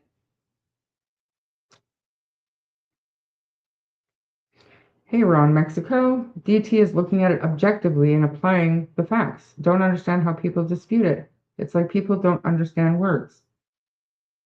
It's a matter of perception, Ron, Mexico. DT, some of the things that he's looking at, he's not reading it right. He's just not. He's no different than Daniel saying, well, I took the polygraph test, so I'm completely innocent. Like, fuck off. No, you're not. And I'm not saying Daniel is guilty of anything, but that in and of itself doesn't make him innocent. That doesn't prove anything. And those documents do not clear Daniel or Malaya. They don't. DT thinks they do. And that's his right to think that, but it's not his right to peddle that as fact, because it's not. Thanks for being here, though.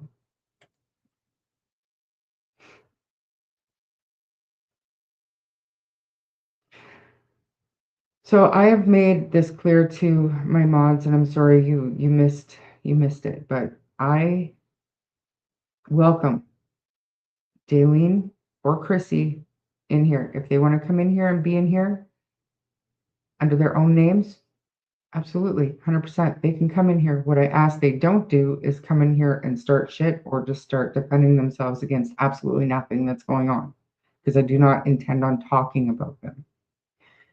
What I don't want is Pokemon Princess and some of the other fake profiles to come in here and just try to stir the pot.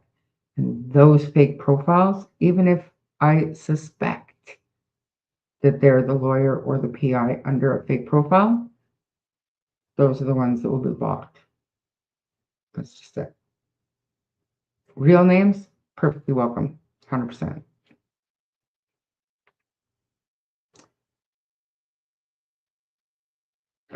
That's all I'm going to say.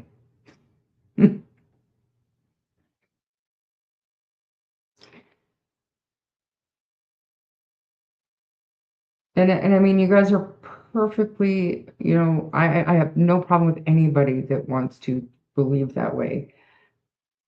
all I ever say or ask is that if you don't know it for a fact, then don't say it's a fact. Period. It's irresponsible, especially when you have 51,000 subs. It's irresponsible.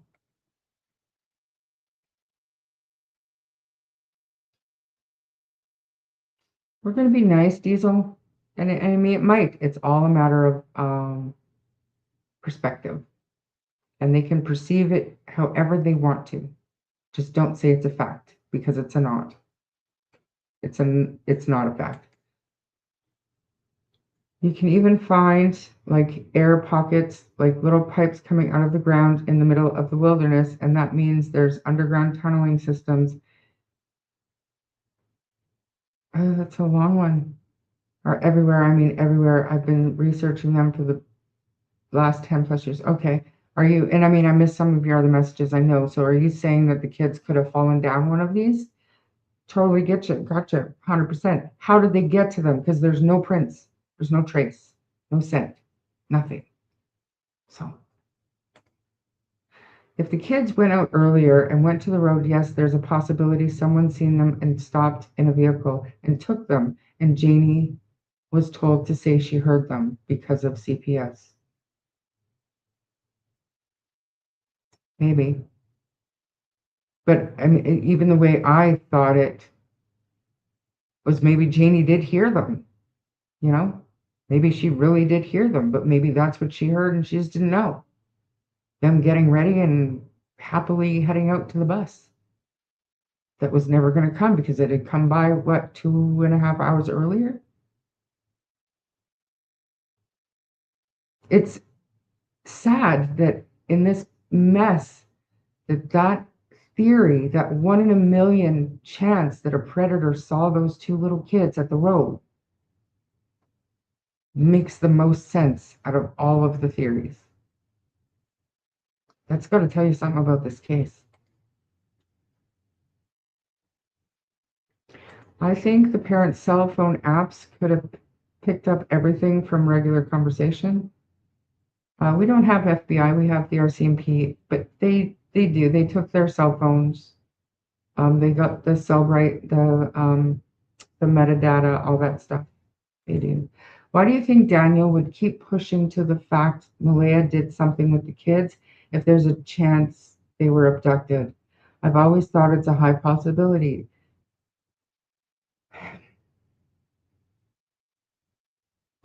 There's something, and I know I get a lot of heat, and people think that I'm defending Daniel, blah blah blah, and I'm not because he's suspicious to me because when kids are missing, why are we lying? And no matter what anybody says, he's lying. He is not consistent, and there are certain things that he was straight up lying about. Why are we lying? There's two missing kids. However, just like Kent and even Durwood, Janie, you truly want to believe that these little kids are alive and they're being hidden by somebody that would never hurt them. I mean, I had to spell it out for Daniel that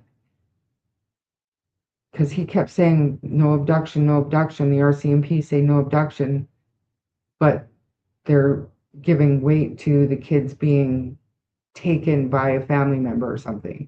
I didn't believe that. However, I had to spell it out for Daniel that it doesn't matter who took them. There's different classifications of abduction. There's stranger abduction, there's familial abduction, there's a non-family abduction, just an acquaintance of the family abduction. But all of them are abduction. And for the RCMP to come out and say we have no evidence of abduction, that's an all-encompassing statement, right?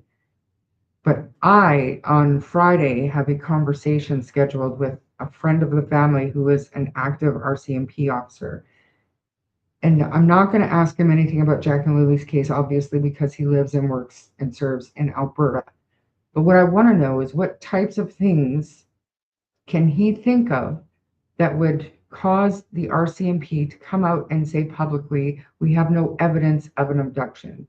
And here's just some of the facts around that day one sent ended at the road. No prints or any other sign or scent going into the woods. No evidence of foul play in the house. Kids were heard outside in the yard in the morning.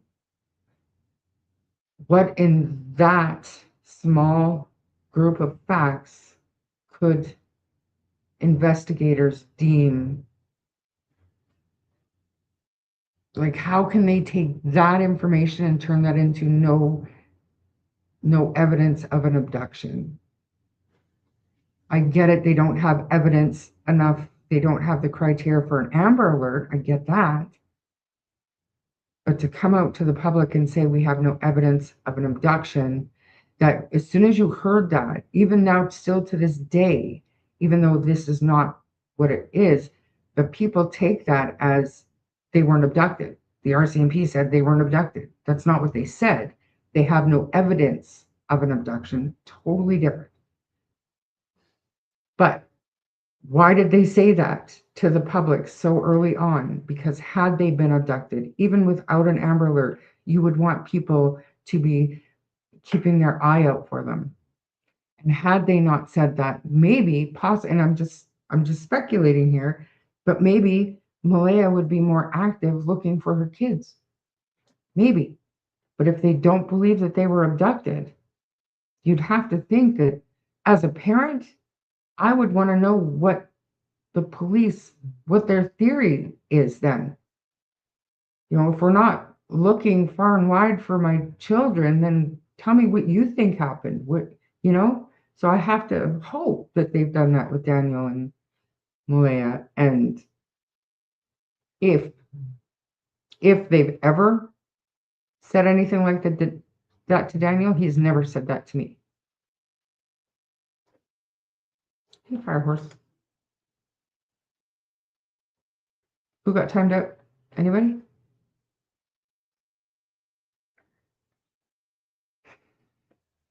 You'd think she'd scream. That's another thing too. But Lily,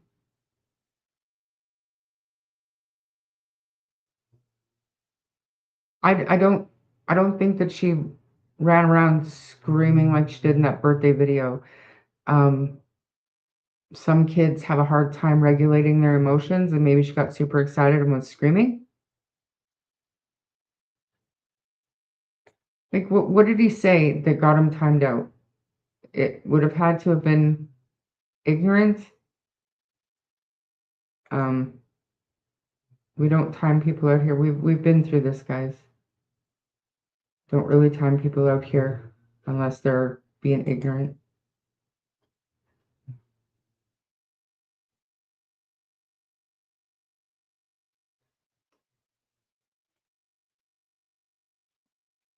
DT claims there are a bunch of cameras everywhere, so wouldn't these cameras catch the kids being abducted or walked down the road? If there's cameras everywhere, but everything I've been told, there are very few cameras in the area. So no, DT does not state facts. Fact? How so?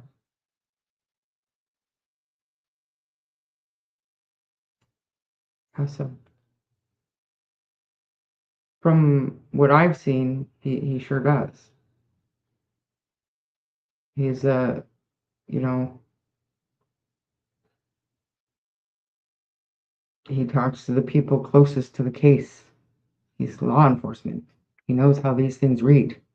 He knows what he's looking at. We don't. He does. They've been cleared, you guys. I've heard it. I've heard it.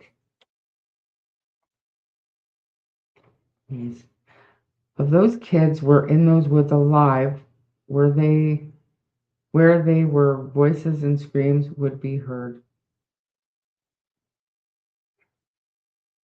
What?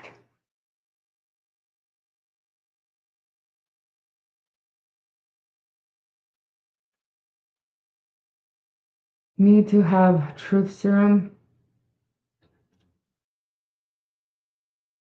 Ron Mexico? You think is Durwood? Absolutely not. Ron Mexico donated $5 to me. Do you think um, I know who you are, so you should know the history between me and Durwood? Do you think he would give me a red friggin' cent? Mm.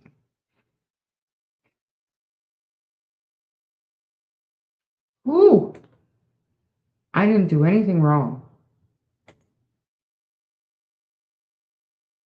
I was mostly offended that I had to point out what they did wrong.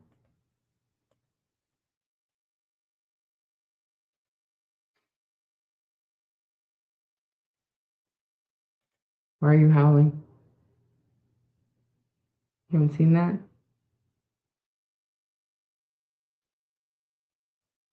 Why is that far behind? What the heck?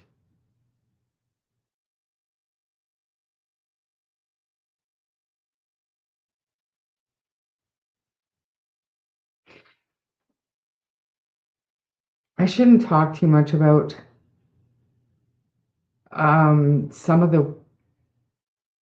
some of the shit that Alberta RCMP, and I want to say used to do to deal with misdemeanors and nuisance calls and stuff like this.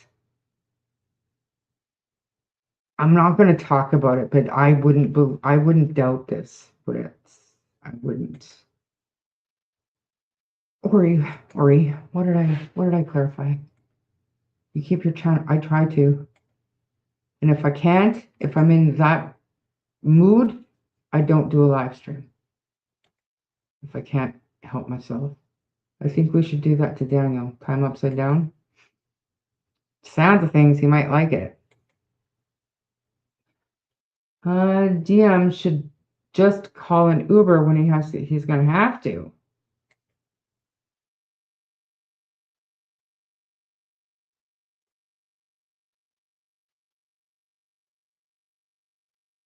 I mean, everybody can do an experiment, and I do this all the time, where I'll sit there and I'll have a conversation like this, and I won't be talking into my phone, like purposely, no Siri, no search, no nothing, and then give it half an hour, and my algorithm has completely changed to include whatever it was I was talking about. Ian and I have done this. It's real.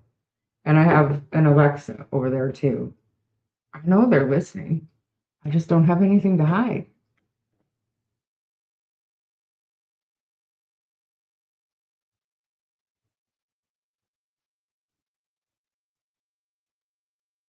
I didn't see your reason. That's all. You can message me outside of here and tell me like I don't think it's Durwood or anything like that.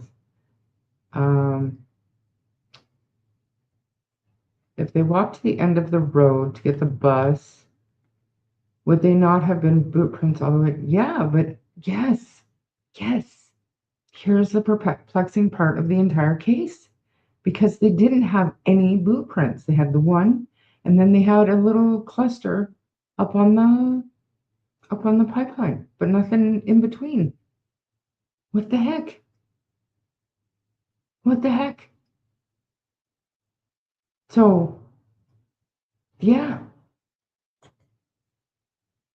I was born and raised in Europe. Lots of Roma lived where I grew up. Interesting people. Neat. Um, Cleared. I do believe so.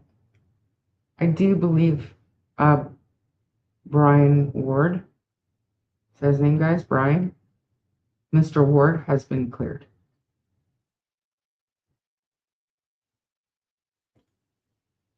I can't wrap my head around the fact of no prints in the yard. The kids played outside all the time. All the time. We're not just talking about Friday morning, folks. We can't say that their scent should have been all over that place. All over that place. It just doesn't make any sense. even if something happened inside the house and they did not walk outside of that house, their scent should have been all over that yard. Their boot prints should have been everywhere. It makes no sense, especially if they were outside playing as much as, you know, we're led to believe. Nobody has been cleared. Absolutely nobody.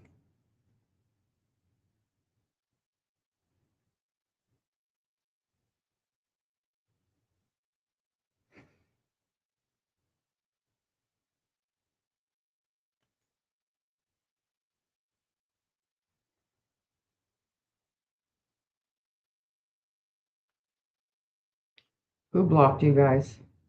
Oh, let me guess. So screwdriver for bear, but none for kids, and they knew Jack has ran. Okay, so I have also heard that the story about Jack was not entirely accurate running before. But I mean, I have a question. If the kids were able to open and close that sliding glass door, and they were so worried about a bear breaking into the house from the front door, wouldn't they be just as worried, if not more, of the kids going outside to play and the bear coming into the yard? I don't buy it.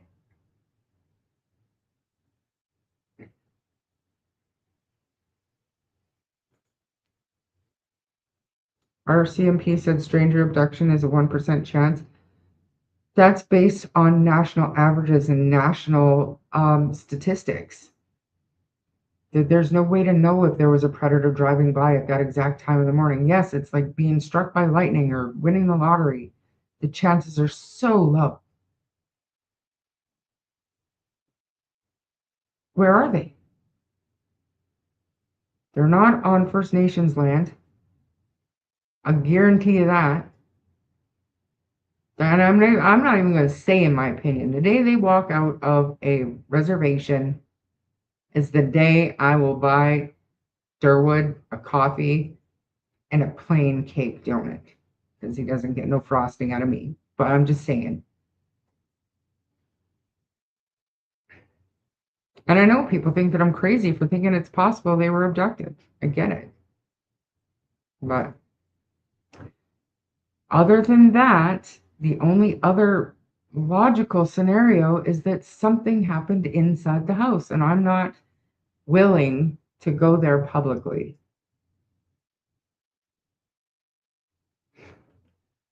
They have um, they have assisted in things like data control, like getting large amounts of tips and organizing stuff like that, but actually coming here with, they come to train stuff like that, but actually coming here and helping in an investigation in like an investigative role, not so much. Training, yes. Data collection, organization, absolutely, 100%. Doing profiles, stuff like that, for sure, for sure, for sure.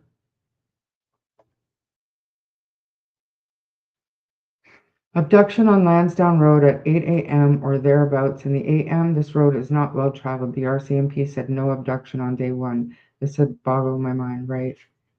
Mine too. Mine too.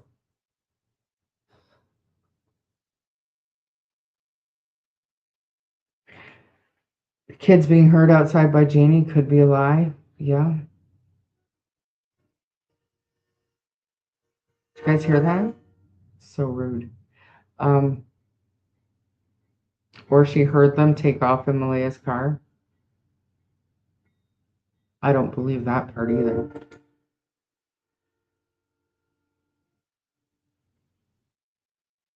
Oh, it's terrible. In Sebastian's case, it's oh.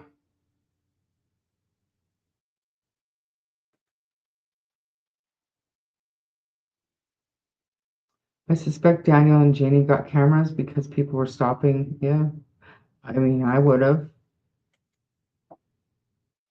Statistically, it is extraordinarily rare. It doesn't blip on the radar to say to small children in broad daylight.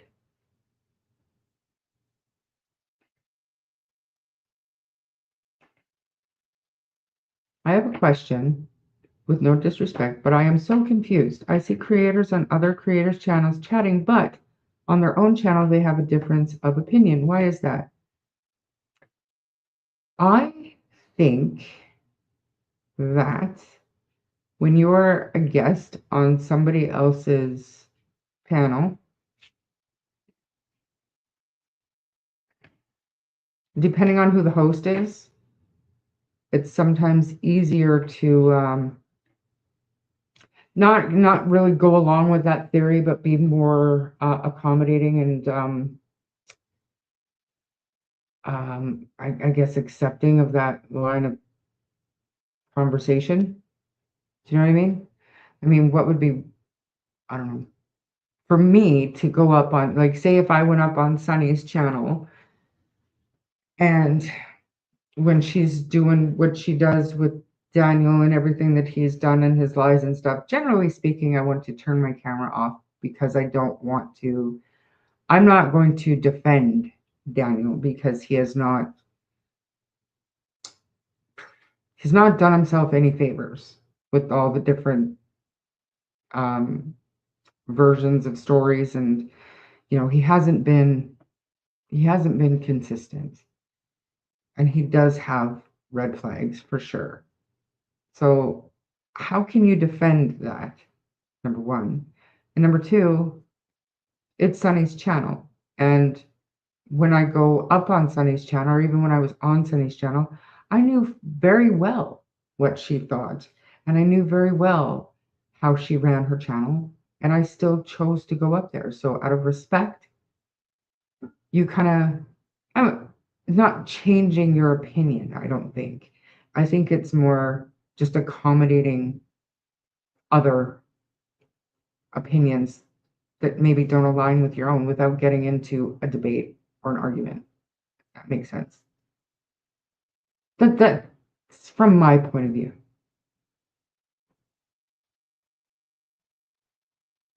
And I mean, I would like to say, Jane, that if I mean, I don't think you are, but if you were referring to me, I put this abducted theory out there early on, and then I tried to throw it back out there, and I keep getting shut down.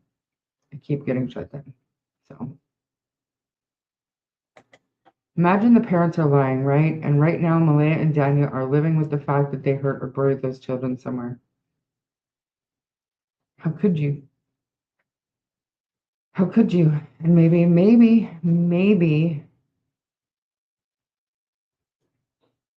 it's mentally eating away at them. Maybe. I'm not sure. Like I asked and I didn't really get a straight answer, so just be nice. And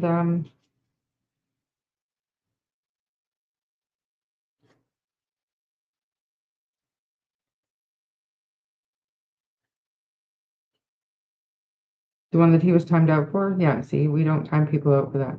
I know some people from other channels, I get it, but that's not this channel's fight. And as long as we're being respectful, we don't time out here. I've said who don't need to be in here and why. It's terrible. Thank you. You're so cool to listen to, and I feel exactly the same about this case. Thank you, Summer. You feel the same way about, because I have so many different things that go through my head, and it kind of depends on the hour of the day, right? And who I'm listening to. Because going back to what Jane asked, I can listen, like we're gonna listen to Justin with Clutch Some Pearls for just a few minutes, but it's fine last night. It makes you stop and say, what the fuck, Daniel? What are you doing, man? You know, it makes you question these things. And the fact that I am not stuck on one theory, I think is a good thing because I wasn't there and I just don't know what happened. But I sure want to. So I'm going to listen to everybody that has meaningful content to share.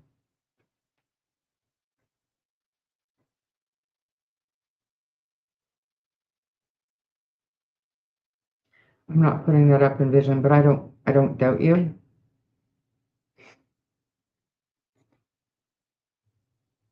When people delete a message, it should say message read help, guys.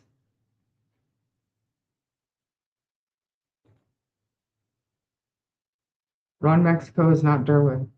Okay, leave Ron Mexico alone. He's being nice. Leave him alone.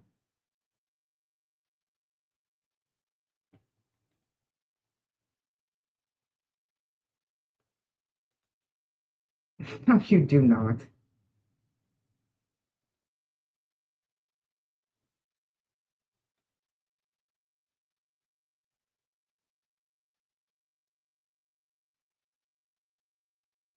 Now you've done this. Now you've done it, Marie. Now you've got me thinking.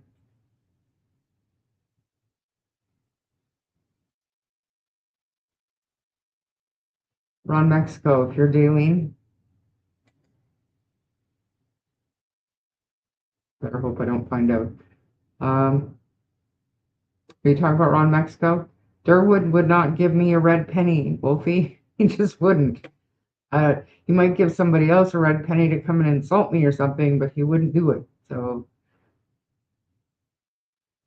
and I've also seen Ron Mexico tell Durwood to cut the crap. So, like in the same chat. So I don't think so.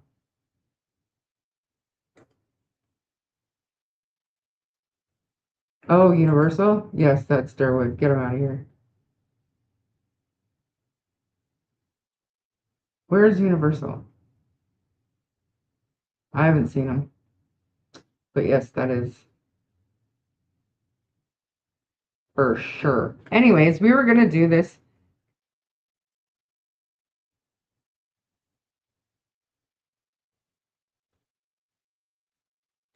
Yeah.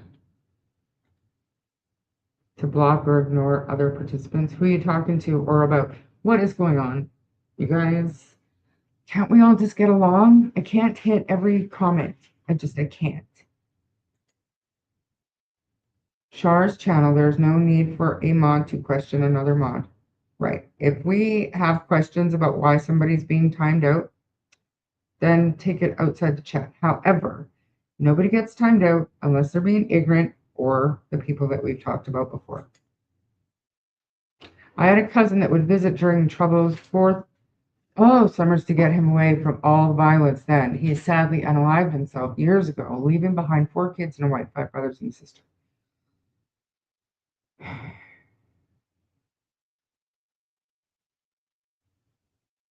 That's terrible.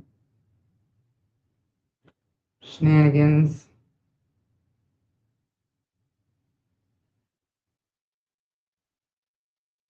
I mean, like I said, I get it, and that is between those two, and that's not my thing. Just like my thing with Daleen and Chrissy is my thing. I don't expect my creator friends to, you know, do anything about that either. So finally, a question that might matter. Do you think Malaya is completely innocent? Of course not. Those are her children. Lily was kept home from school because of a cough, but Lily wasn't given medicine in the morning. She wasn't checked on in the morning.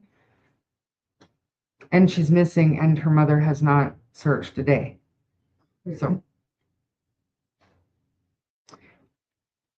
Malaya is absolutely 100% not innocent. If by a small chance the children were abducted, why does Daniel change his narrative constantly? Robin, exactly. And that's why you can't just think common sense. To me, it's unfortunate, but to me, common sense is they were abducted. All this other shit, that's common sense to me. But then you got to look at everything and you have to question everything. And unfortunately, Daniel has made it impossible to look past him. Why do we lie? We lie to protect ourselves, we lie to protect others, or because we have a mental illness. you know?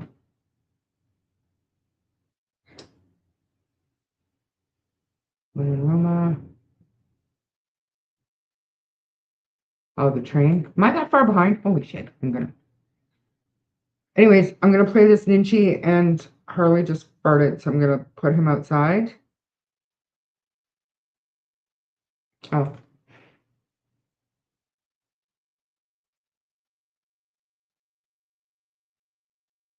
I think the 6:15 was an unanswered call, but then the 6:25, I want to say, was just a like a TikTok being sent. Am I right, Drip? I believe I'm right. Shan, do you remember?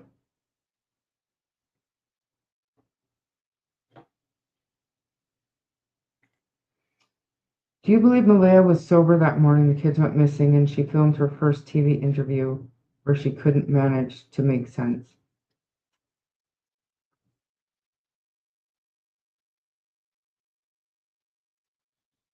I believe she was sober.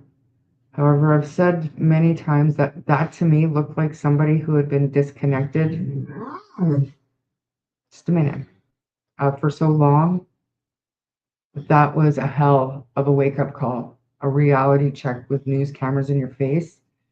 And to me, it seemed like she wasn't recalling her own memories. It was like she was trying to recall what somebody else had said they remembered. Does that make sense? Is there such thing?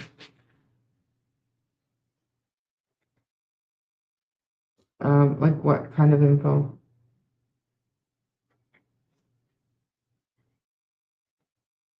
There is a possibility they went to the road to meet the bus, but why would Lily take the wrong backpack and no backpack for Jack? So here's the thing in my head.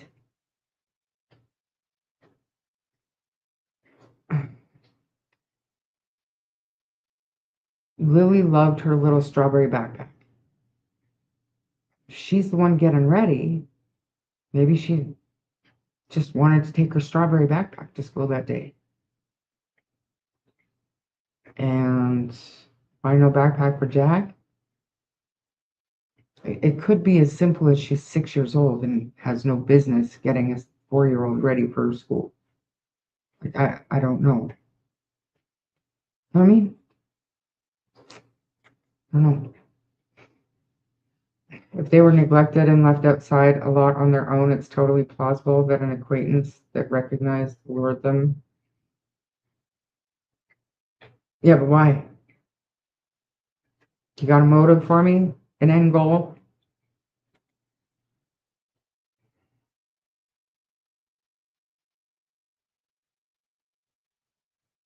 I never heard this. Morning delight because Meadow back to sleep, not saying it's right.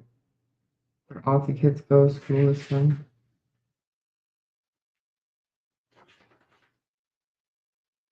Retracted, thank you. Message retracted if somebody's deleting their own stuff.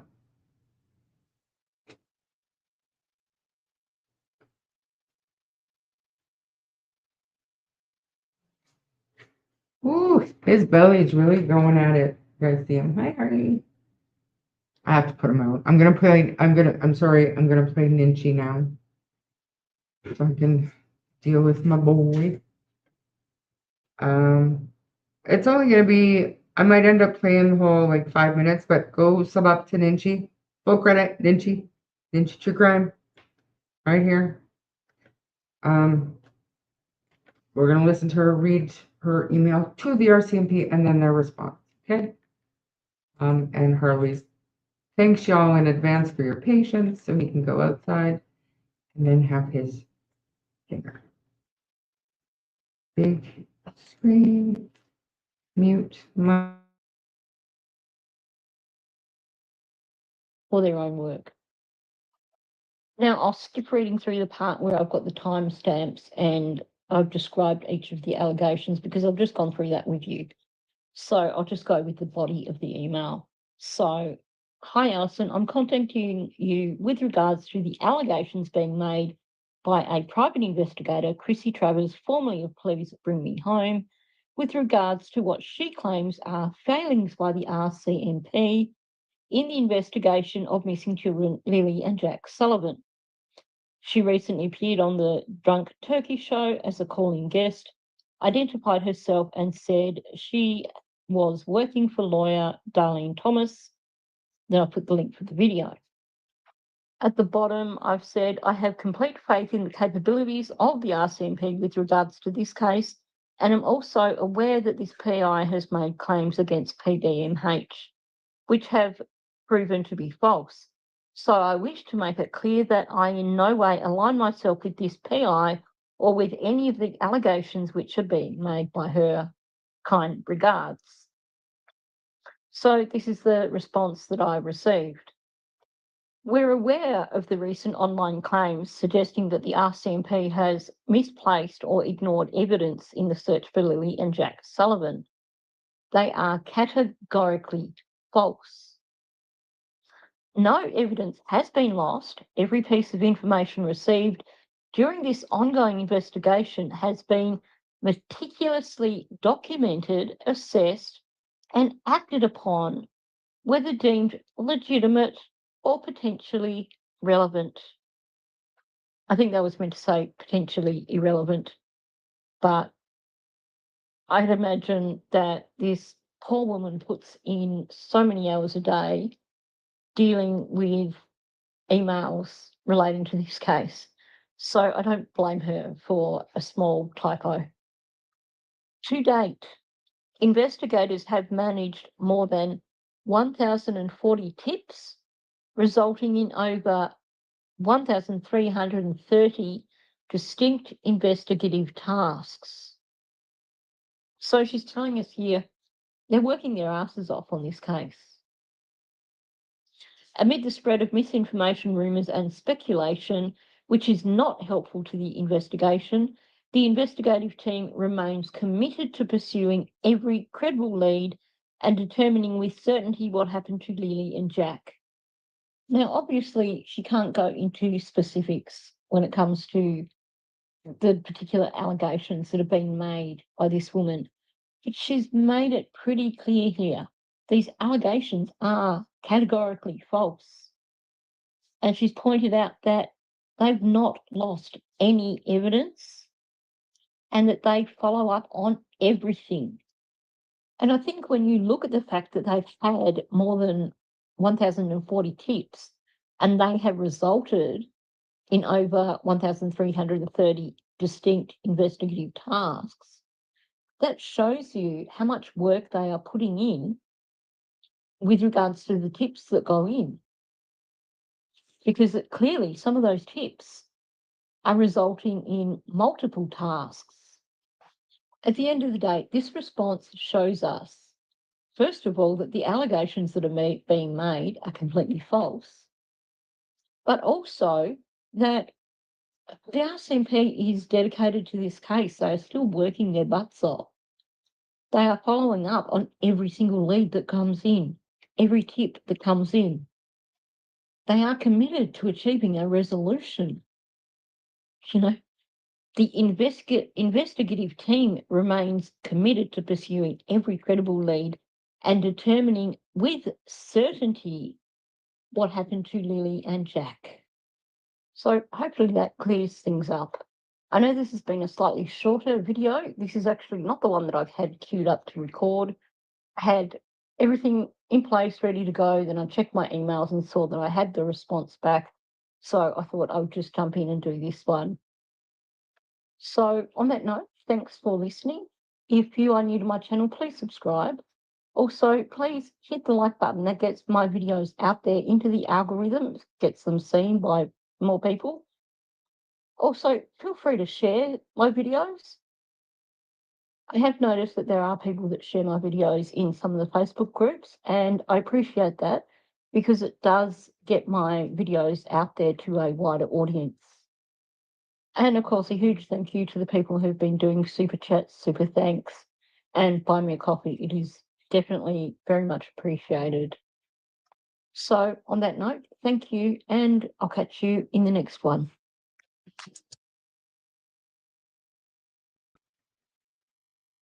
So I thought that was great that the RCMP responded to her.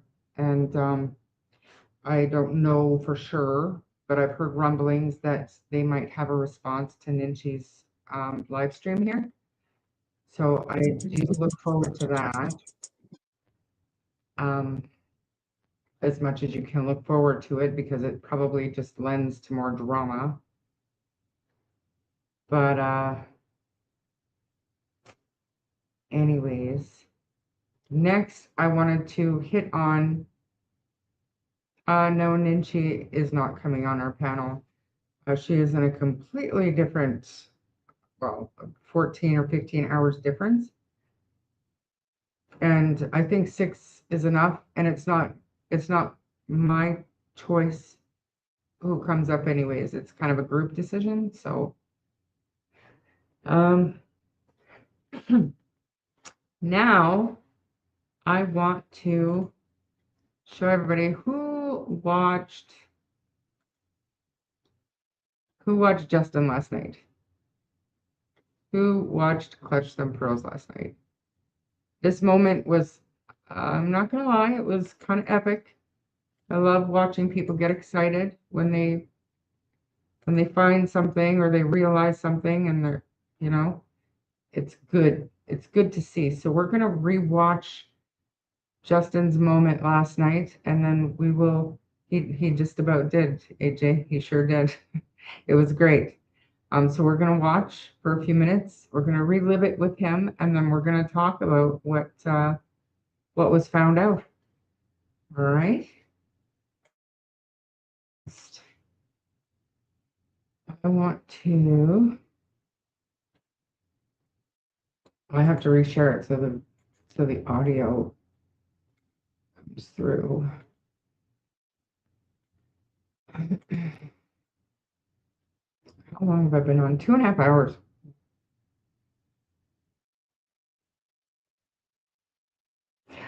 Nature walks in. I sometimes also drop an F-bomb. Heads up.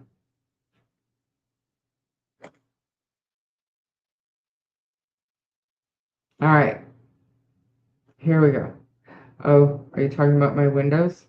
I don't have any curtains. They took the blinds down to replace the windows yesterday. Window coverings are coming tomorrow. Yes, I've seen Michael Vaughn. All right, here we go.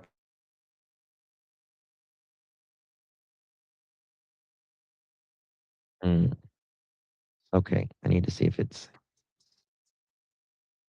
okay. Now keep listening. And were you at the house when they arrived? I was actually when they were arriving, I was actually coming back to the house in the car, and I couldn't park in the driveway because RCMP just stopped in the yard. Right? Okay. Is there? They really have to be April. I mean, this is the biggest open secret that, in my opinion, any case,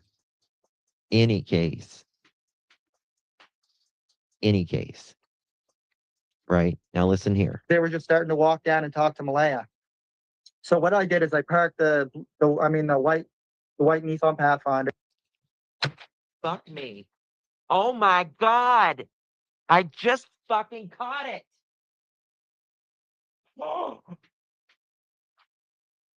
Oh my God. Hold the fuck on. I gotta, fuck me. Hold on.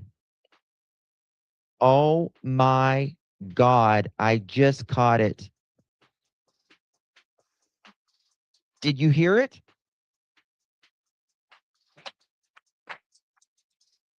Fuck yes. The blue. He just. Hold on. I gotta text Daphne.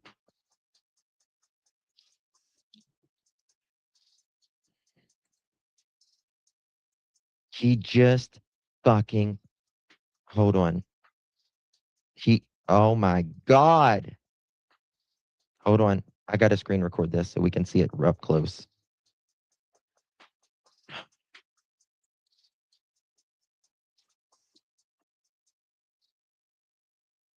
Okay.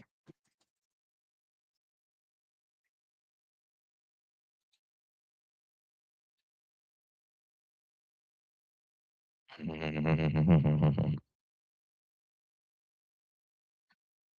me.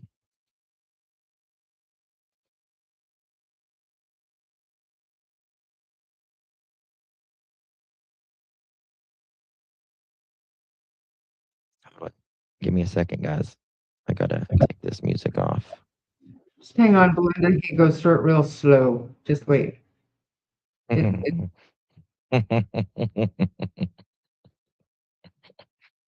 You'll always telling yourself, motherfucker.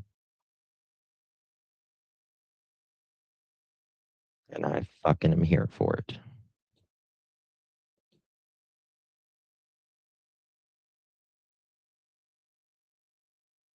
So what I did is I parked the white Nissan Pathfinder, because that's the car Malay owns, the 2017 Nissan white Pathfinder, and I parked over.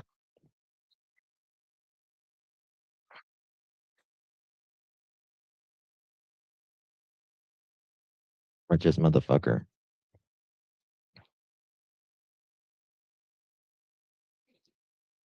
Sometimes it's better if you just listen.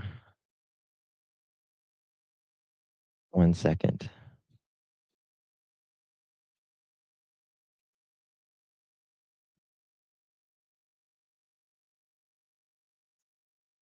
Daphne, get the fuck in here.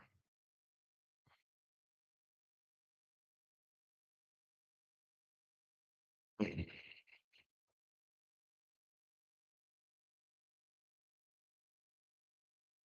me know when Daphne's in here.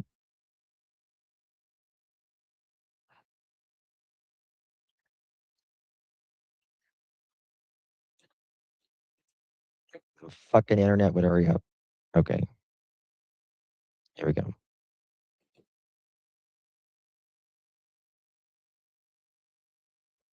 All right, almost ready. Miss Daphne, Daniel fucking slipped and I just caught it.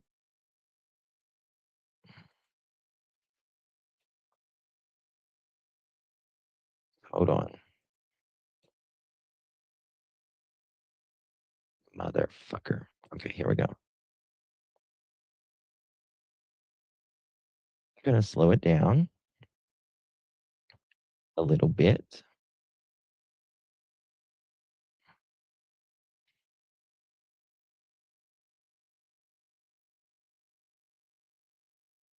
What? Where's the fucking sound? Hold on 1 second.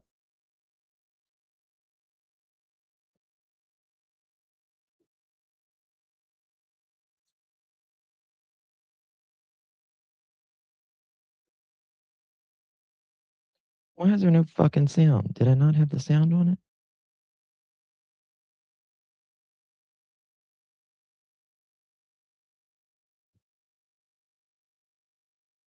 Can y'all hear that? Or is it just me? Can y'all hear that? You don't hear it? Okay. Because I don't either. I was just making sure it wasn't me. Okay. Ooh, ooh, ooh.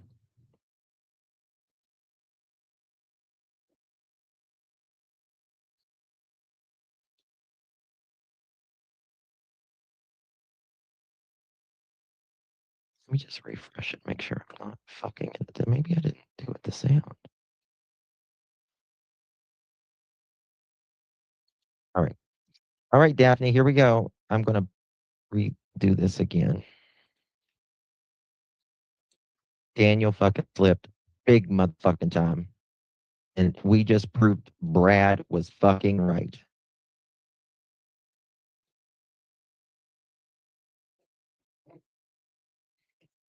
It's a 2017. Listen, And I couldn't park in the driveway because RCMP just stopped in the end. let me slow it down. Listen, Right? Okay. Is they were just starting to walk down and talk to Malaya. So what I did is I parked the white. did you hear it? No, I want you to use your ears right now. Do you hear it? I parked the white I parked the blue, I mean the white. I parked the blue. No, no, no, no, no, no. Listen, I parked the blue, I mean the white. And he shakes his fucking head. Hold on. I don't know why it's not. Okay, let's try this again. See if I can get the fucking sound on it.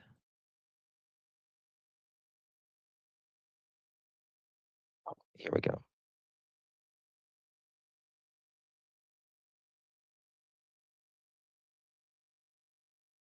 All right, here we go.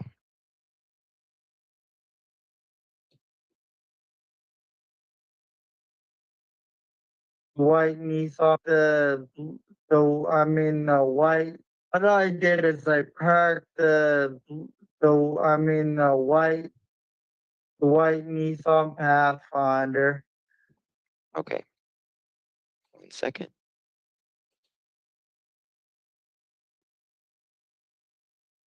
So what I did is Okay, I want to make myself smaller, start. I want to go to where he is showing Daniel's face when he's doing this. And he goes through it a number of times. So if you miss it because it's slowed down, it's a little comical. But watch Daniel's mouth when he makes this mistake. And also try to put yourself in the position where you misspeak, right? You start, because I do it all the time, especially when I'm trying to say Harley's name and I get like 100 other dogs' names in my head. What I don't do is say the right thing and then explain why it's the right thing out loud.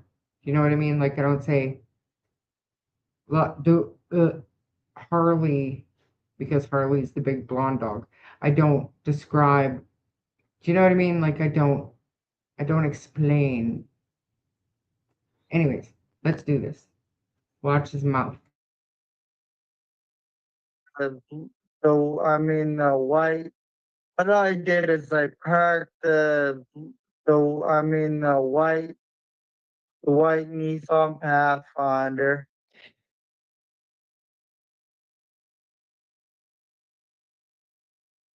There it is, motherfucker. No. So what I did is I parked the white Nissan Pathfinder. Because Much. white. What I did is I parked white Nissan Pathfinder.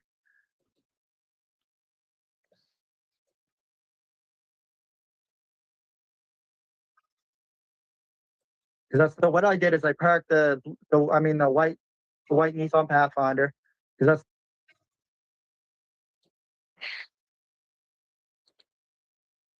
There you go.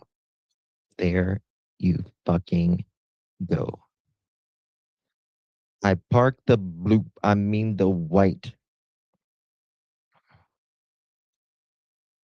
You hear it? Put a 1 in the chat if you hear it. white. What I did is I parked white Nissan Pathfinder. You can see he's disturbed right there. You can see he's fucking disturbed. He is fucking disturbed. Daniel, you are very disturbed here and you know it. He closes his eyes. Watch this. White. What I did is I parked white Nissan Pathfinder. Watch. Here we go again. Real time. So what I did is I parked the white Nissan Pathfinder. Because Told you. I've always told you. The neighbor, Brad. But then he goes on to say because that's Malaya's vehicle or whatever he did. It's wild. He didn't say blue. He sure started to. He sure did. Yeah, I grabbed the keys. I mean my keys. No, it was I grabbed my keys and then I grabbed the keys, right?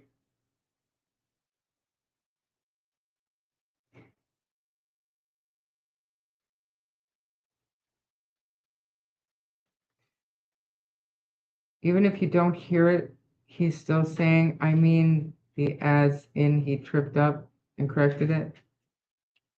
And he does that quite often. He does, but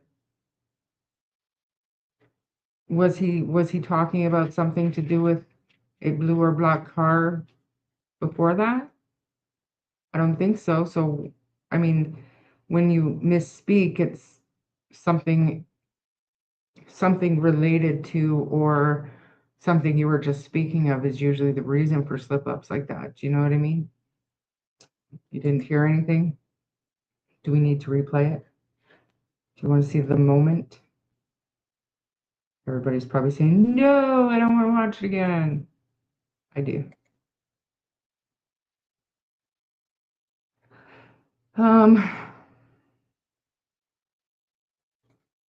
What is the relevance? The police were right there and would see what he was driving, so who cares if he misspoke for a second?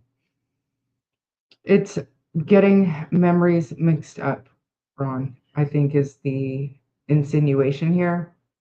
So in the morning, most definitely, he was driving the 2017 Nissan Pathfinder, which he very nicely described in full detail for DT after this slip. But I think the thought is, and I could be wrong, but I think the thought is that he was basically, when he was doing the search, like Justin Smith had said, he heard this vehicle go up, then turn around at the train tracks, blah, blah, blah, blah, blah. And the thought with that one is that he was basically giving the same route to DT in this interview as Justin heard the night before, and people are thinking the night before he wasn't driving the white Nissan, he was driving the blue or black vehicle, which other people have since said, okay, now the vehicle that Brad Wong said that he heard was a loud vehicle, and this blue car that he was selling for Justin was had an exhaust issue, was louder. So, which is blue, correct? Blue. And I mean, it was odd. It was very odd that the text messages that Daniel had sent to Sunny back in August, where he detailed his morning, like where he went and searched before the RCMP arrived. We just found out about that in August, and that was long before any court docs came out. So when we all read Justin Smith's statement to the RCMP, where he had heard a vehicle, they both described the exact same route. Daniel took that exact same route on the morning of May 2nd, searching for the kids, that Justin just happened to hear around 1:30 a.m. Overnight. So that was odd. So I think the insinuation here is that he never did take that route the morning of May 2nd when he was in the Nissan Pathfinder, or maybe he did, but he also took that route during the night when Brad Wong heard a vehicle and Justin Smith heard a vehicle. I probably just confused the ever-living heck out of everybody. So let's watch Justin's moment one more time, and then we'll go back to chat and we'll talk for a little bit longer. It's 2 hours and 50 minutes, and I think I've successfully spent my evening with you all. But we're going to do this again for just a couple more minutes, and then we'll talk and we'll move on. So what I did is I parked the white Nissan Pathfinder. Fuck me. Oh my God. I just fucking caught it.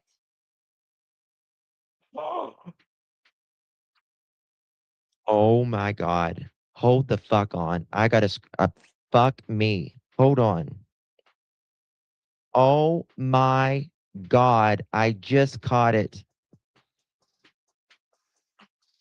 Did you hear it?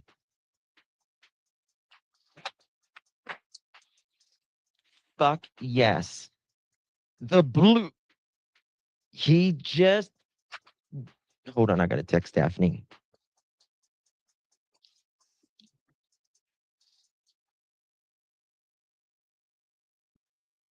Hold on, I got to text Daphne. That was the funniest part to me. Justin's car. Might as well pull this up. Just a sec. You might get an echo. Just for a sec.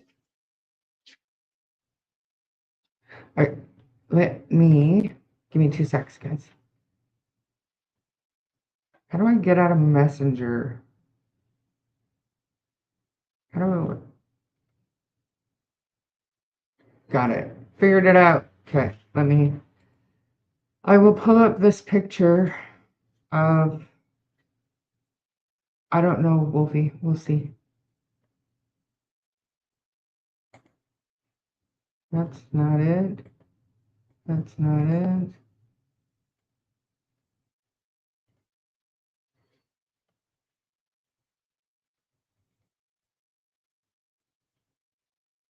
Oh. Let me pull up this photograph.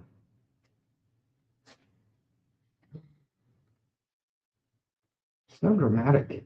Let's hear Harley.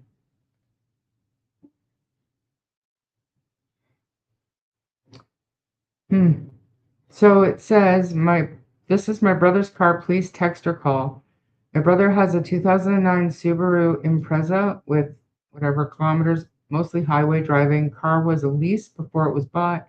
Selling as is, where is, inspected until the end of August this year.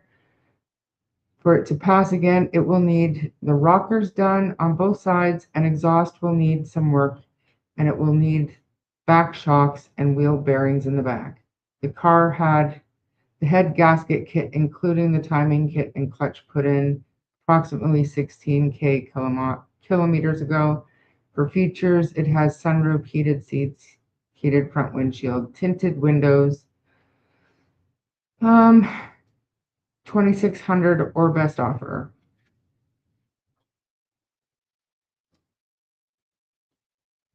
This was back August of 2021, but somebody had noticed other posts that Daniel had made on the buy and sell are listed as sold once they're sold. So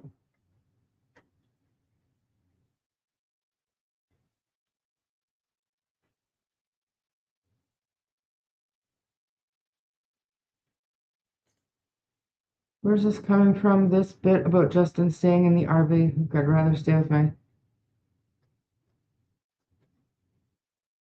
Justin wasn't there that night.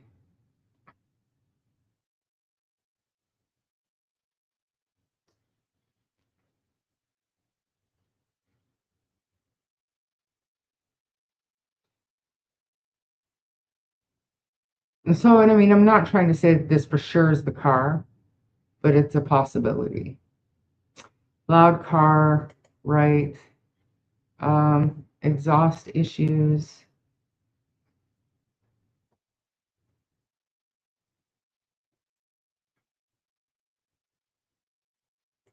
Like, honestly, who knows? Because if this was the case, we're talking like 1 o'clock in the morning. So we're talking hours to do whatever it was he was doing.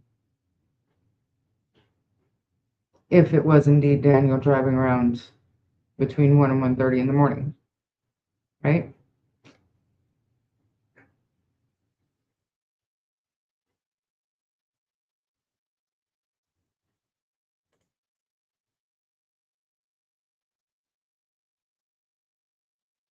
By all accounts, Justin wasn't overly upset until the Monday. Yes, ma'am.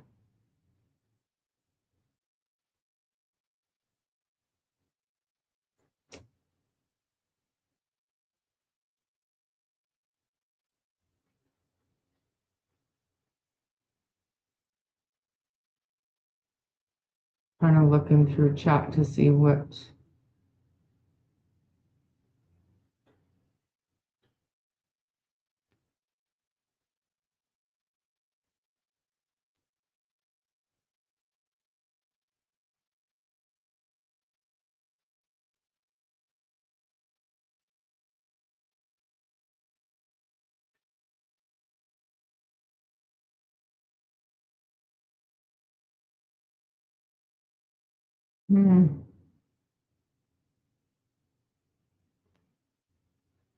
My keys versus the keys.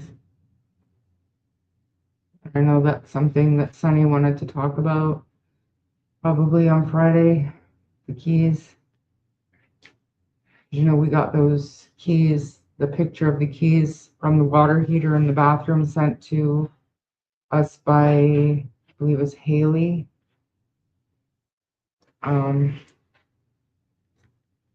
It's hard to, I mean, we weren't there, so we don't know, but at the same time, it's good to talk about it. Justin and Daniel look to relax on the ATV while two babies are missing. I think, is that a matter of perception? I think that Justin looked kicked back and relaxed, but I don't know that I know how Daniel looked. He didn't. He looked.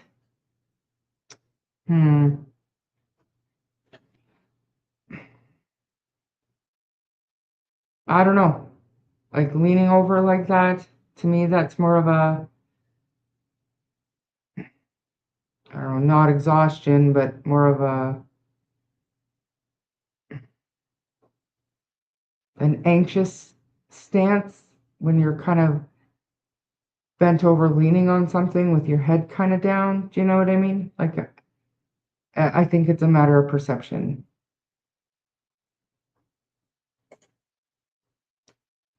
The one that the police said that after a thorough review of video surveillance showed no vehicle in that area at that time.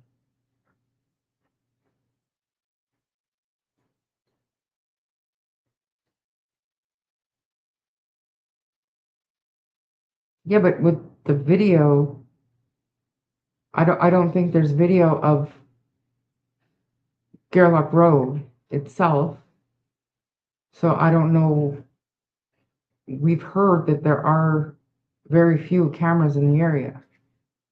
So maybe any cameras in that area do not point to that area, so they can say there was no video of a vehicle coming and going because there's literally no video.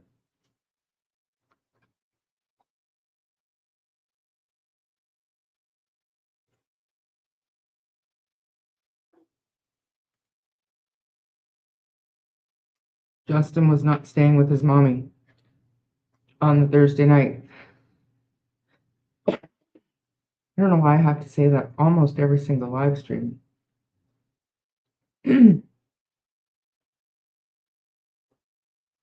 Oh man, you're asking me to dig. This is proof in the pudding. It could be something, but it could be nothing, but it's important to talk about it.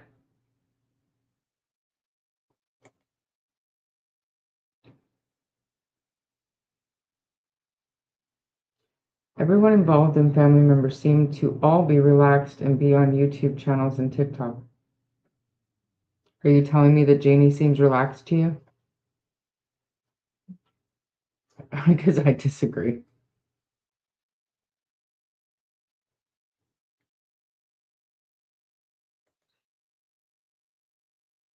They only had cameras that were on other people's property, like trail cameras, right? And if he didn't go far, because he didn't go far, he might not have gone past any of the cameras that are there.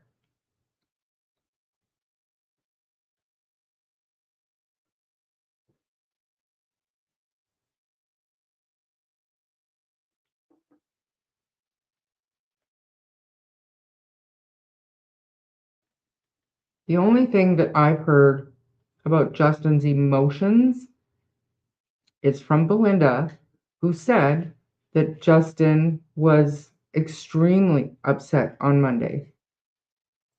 That's the only thing that I've heard about Justin's emotions that weekend. So,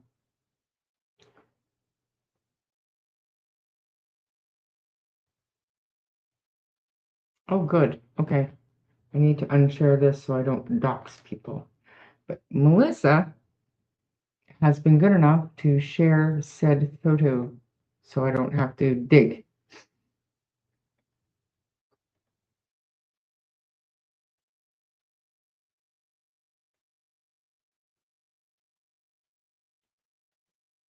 Okay.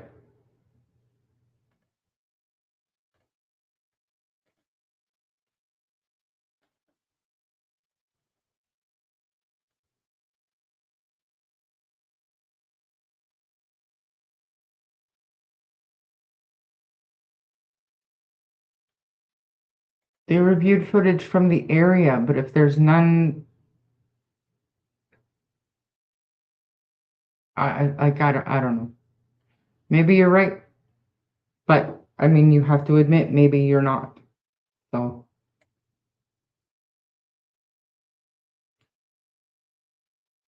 it, I think it's important that maybe next time we look at the court docs and see exactly what they say, because I always thought, yeah, they reviewed the footage available, and that doesn't necessarily mean that that showed the right area. Does that make sense?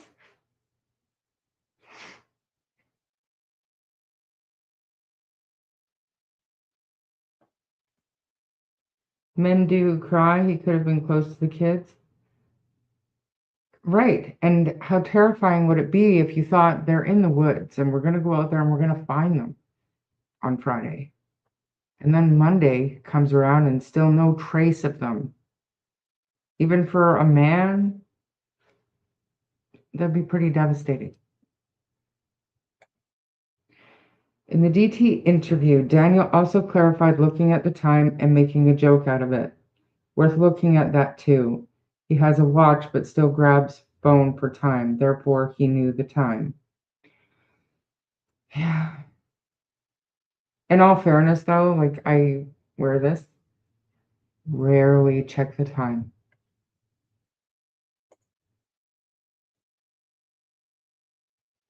Kent is a source too? For what?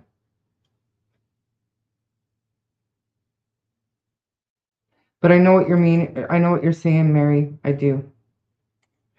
The fob has mud on it. What more is going on in this pic?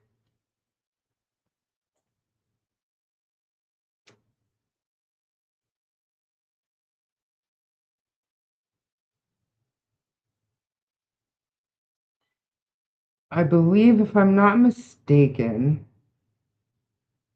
and I'd have to go back and check, but when I asked Daniel about these keys, he told me that they might have been from his old Dodge Caravan. And I believe the old Dodge Caravan was gone. Like, but why do we have old keys sitting there? But then he also told me he thought they could be Haley's boyfriend's vehicle keys. I don't know.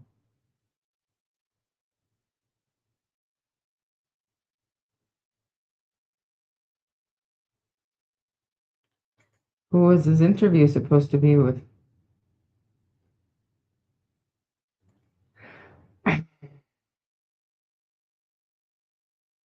Thorough review of surveillance footage from the Gerlach Road area of Pictou County found no evidence of any vehicle activity at that time.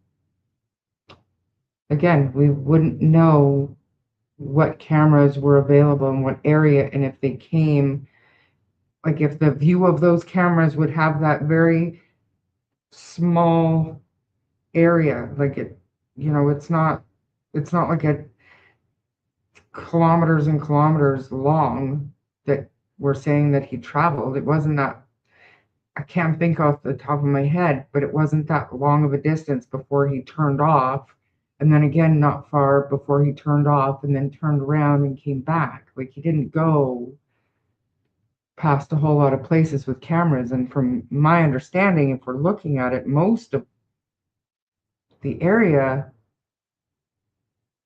is it not owned by his family, or I can't remember. You've never seen the muddy fob before? Yeah.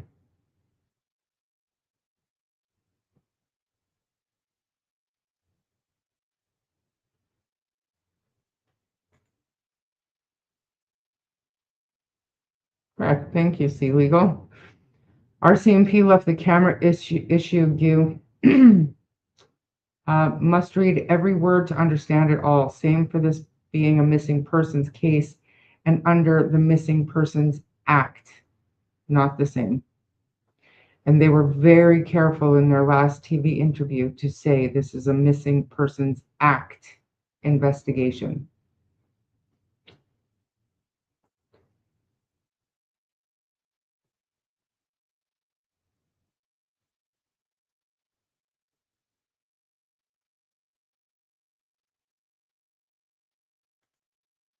The live was just with Nick from Please Bring Me Home, but apparently the interview was going to be with just DT and he would tell us the big news later in the week, last week.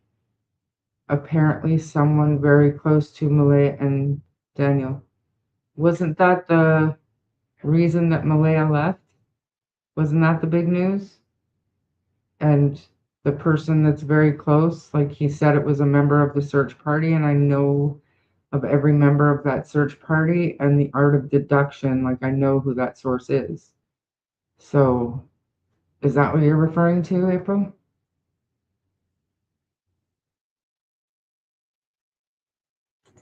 Correct.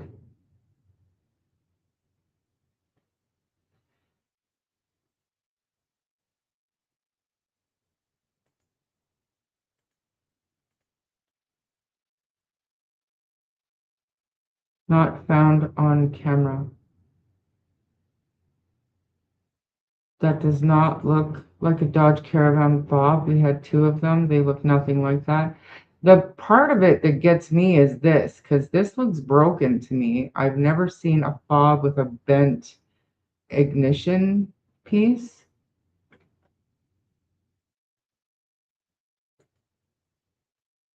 It wasn't why they broke up, it was why Malaya left, and allegedly Cindy told DT's source because Cindy said because I told her to. So, and I wonder if she also told her to block Daniel on all social media that day and mark herself as single.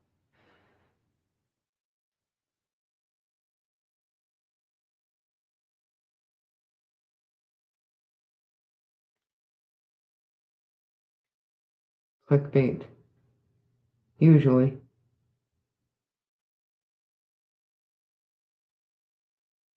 From what I understand, the caravan was gone long before this, so I wouldn't waste my time looking into it too much, but I don't. Isn't that like an AS in here? Like, what is that? I don't know.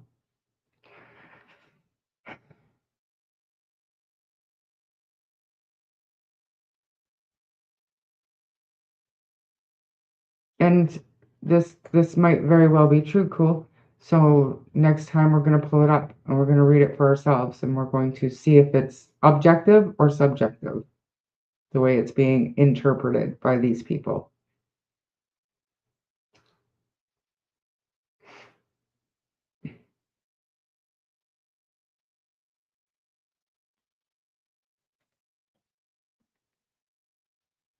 I mean, I wasn't going to say it like that, but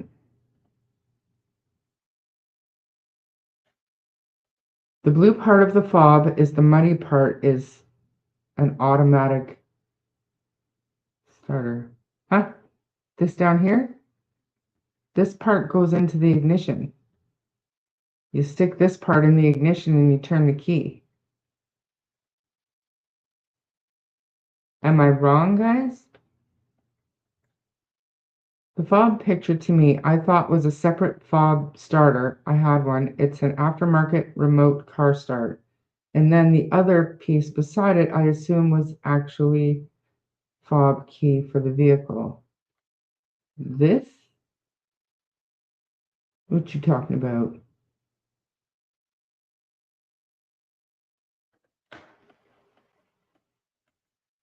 Was Malaya told to block Daniel in case he was accessing her phone via an app that goes to his cell phone? But if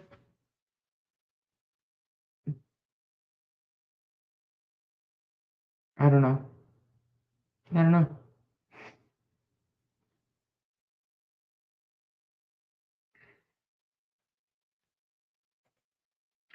Mary Stevens, you're a show off. 37 degrees. I'd take that any day over the minus 24 that I'm sitting at right now. Wear your sunscreen. Have a cool drink. Think of us all here freezing in the snow. Thanks for being here. It is what they are not saying in the docs that is most important. Yes, you have to know how to correctly read active investigation release documents. Right. Right.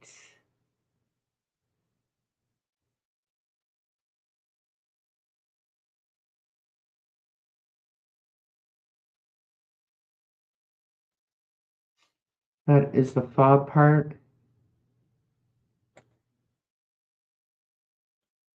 I believe Cindy decided to take control of Malaya because she was having a breakdown and couldn't stay with her because Janie had asked them all to leave because of the argument.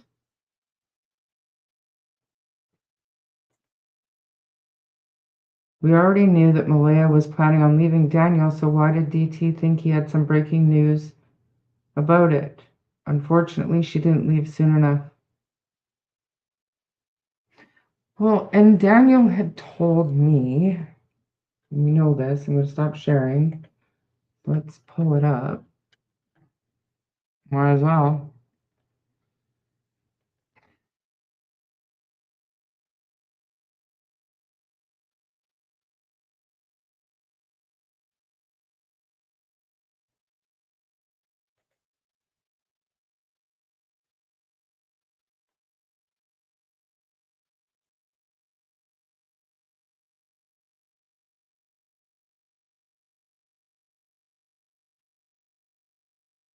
Oh shit, he didn't tell me. This was before. One sec, guys, sorry. I'm looking through the wrong conversation.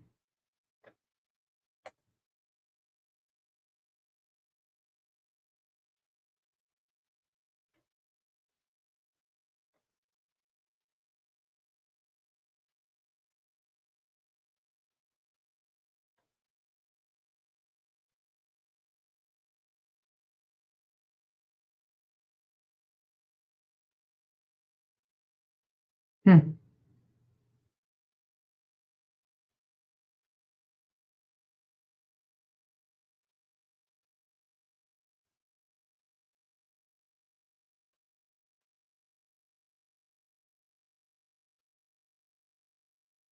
Hmm.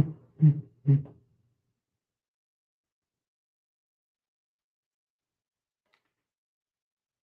Well,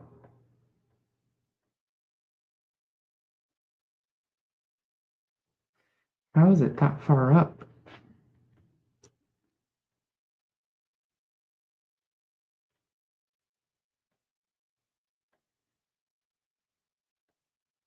There's no way. Just a sec.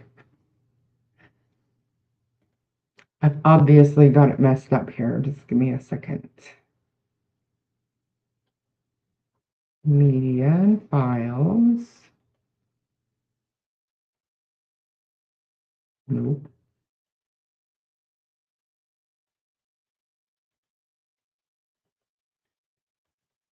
People send me so many screenshots in the run of a day.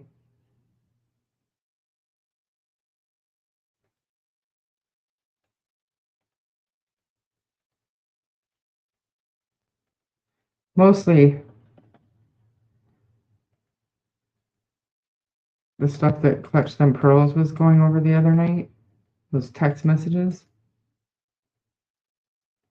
And I mean, I never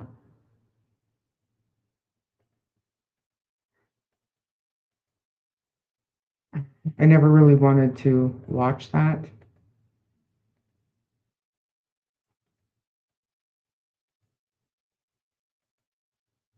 But I sure got to see it all.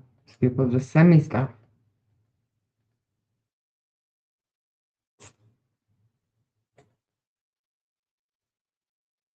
Oh yeah, and I might as well just share the rest of that conversation because I don't know if you guys remember or not, but when I was going over those Daniel texts that I had asked somebody that I knew he talked to because he wasn't responding to me at that time, he's started to respond to me again now, but at that time he wasn't. And there was one that I didn't quite get to download properly, so we can go over that. But I just wanted to read this again. This part here. Malaya wanted to leave me 2 weeks prior to the disappearance of Lily and Jack. I was unaware of this and only came into this knowledge after Malaya lost care of our daughter. At that point, I was served papers. Contained in the documents were details around her wanting to leave 2 weeks prior, but then deciding to stay. But why did she decide to stay, and why even bring this up to CPS in the first place? Friday was hell on earth. I hardly seen Malaya that day except for brief moments where I would return home for food and something to drink. Malaya's family and friends hardly searched. I'm just going to say it straight out like it is. Malaya's family, no emotion, but on Friday, my objective wasn't to observe emotion. It was directed on the sole purpose of find Lily and Jack and nothing else. Friday, Malaya sat on the bed with me, crying in the evening, and seemed heartbroken and stricken with grief. It was 9:09 p.m. when I looked at my phone for the last time on May 2nd. May 3rd morning, another day of chaos ensues after learning the night turned up no results of finding Lily and Jack. Malaya got me something to eat Saturday morning, then I continued searching. At this point, I started searching farther out, approximately 5 to 6 kilometers out, to not interfere with the search dogs. The way the dogs work is they detect molecules in the air on a surface that are not naturally occurring, so me being ahead of the dogs could leave my scent and disrupt any possible findings, so I stayed far away. While being farther out in the woods, I sent Malaya a photo on Snapchat of my location because there was service because of the higher elevation. All Malaya replied was thank you. I found it odd because she would always send heart emojis, or I thought I'd get a thank you a thank you babe like the norm. I eventually returned home, got food and water, and when I was leaving, Malaya said this me on the front deck. Babe, I'm going to move to mom's. Do you want to come?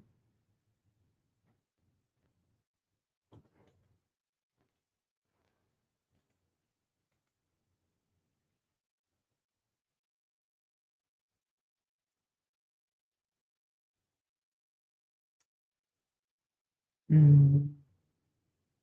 I said, absolutely fucking not. I know the public doesn't know Cindy, but oh my fuck, she's a unit. Manipulation and deceit to the fucking forefront. Anyways, that's enough time on her. Malaya fell vulnerable to Cindy over and over. Remember, history repeats itself. So May 3rd, first search briefing with the commander of operations at 6:30 p.m. Me and Malaya are being briefed on how the search is progressing and unfolding since the beginning. Malaya breaks down and exits the briefing. I remain gathering every detail and studying the areas searched where dogs were deployed and ground search and rescue is traveling. Helicopters and drone search data is electronically stored. Make as I said exists the oh, said exits. Oh, Malaya exits the command center headquarters and sits in an ambulance with a paramedic being examined. Paramedic then leaves the ambulance and Cindy enters to talk to Malaya privately. The ambulance door shut, obviously, right? 5 minutes or so goes by and Malaya and Cindy come out. That private talk changed the way Malaya is as a person. No eye contact. She was visibly shaking uncontrollably and kept saying over and over on repeat, I have to go with mom. I have to go with mom. It was said many times. Logan was putting Meadow in Cindy's car, and at that moment, Cindy said to Malaya, get in the car now in a very stern voice. Cindy starts driving away, and I have to chase after the car. And the last words I got to say to her for 2 months was, bye, honey, daddy loves you. Fucking heartbreaking. And then to turn around and see major crimes investigators and officers and searchers mind blown that Malaya, her family, and friends just abandoned the search for Lily and Jack and never came back. Oh, wait until 6 months later with the Please Bring Me Home. After Malaya and Cindy and baby girl left, they went down to the trailer and Malaya grabbed diapers and some of baby girl's clothes. Logan was with Malaya helping her get baby girl's things. Logan asked Malaya, aren't you going to take your clothes? Malaya said, I can't find any. Logan replies, you're not taking socks or anything with you? Malaya again repeats, I can't find any. I was walking down from the command center, so I didn't witness this situation. Malaya indeed had hardly any clothes there. They were not at the house. I know Malaya will probably say she left because of drugs, or I abused her, or I abused the kids. If I abused any of them, I'd be charged with domestic violence.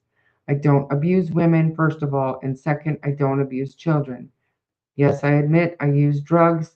I'm not ashamed of it or hide it, but I hope this paints a clearer picture, and if it doesn't, well, at least you can read and listen to it being said.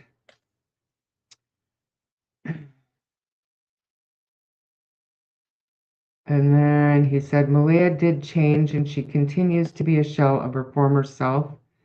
The ambulance private conversation changed Malia. I'm now glad she left. I couldn't have a woman in my life that can't speak out or raise awareness for two innocents that she brought into the world. I now see my baby girl and she's growing fast. Thank you. It helped me getting this off my chest today.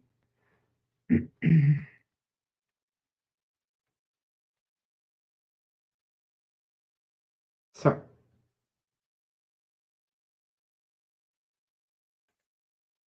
thanks again, Ron. Daniel is an uneducated hillbilly. Throw in drug use and an ex that is at odds with him and passing polygraphs. At least you look at other possibilities. I appreciate that. Thank you. I don't understand, like, if, okay, I get it. If Cindy said, get in the vehicle now. Okay, so picture it. Just picture it. CPS comes on site because there's two missing children and there's another baby on site. They can't have the baby on site. That's just a given. No matter what anybody thinks, it's just they're not going to allow the baby to remain on the site with two missing kids and all that activity going around. Take the baby out of there. Originally, baby was supposed to go with Logan, but now Cindy comes up and says, Meadow's coming with me, and Malaya wants to be with Meadow, so Malaya says, all right, let's go with you. So at what point and why in that situation does Malaya leave after asking him to go with her if he wanted to go with her to mom's? And he says, absolutely fucking not. When she gets there, she blocks him and marks herself as single,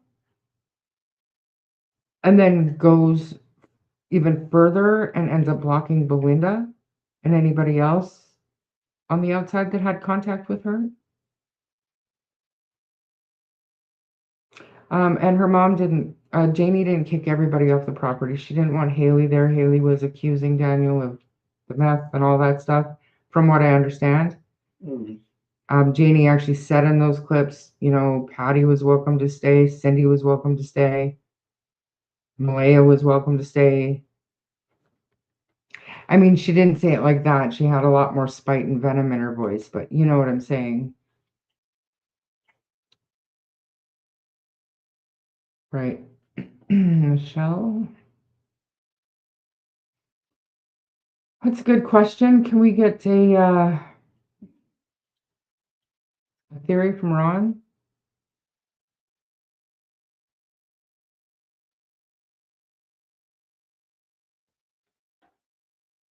Actually, the drug accident, that was my first thought. But I wandered off to the road and then picked up. I will never, ever believe that they're in the woods. Too many people, too much time to not find a trace.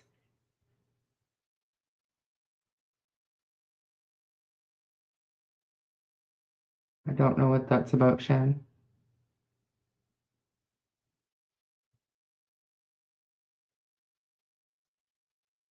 Good night, Shan. That food and drink is consistent. What do you mean?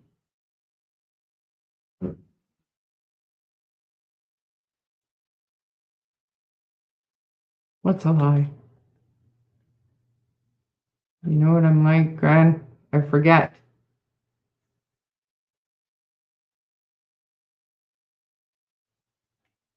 I think RCMP know it takes time to get evidence. They won't want to mess up like they did with Portapeak, but they could be messing with the public.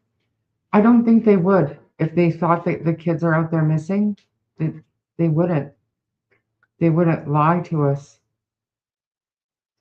Have you ever seen a missing persons case like this? I don't know, guys. I can't recall one.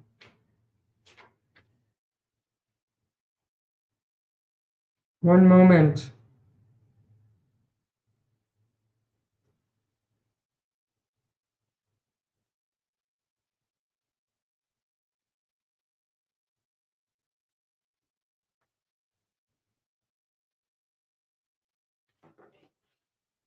Maybe.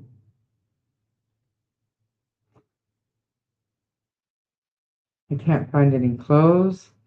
Did Daniel throw all her shit out? Well, the insinuation was, and I know Daniel came out a few weeks or a few months in and said that Malaya left all her, I think it was all her clothes at Patty's on laundry day.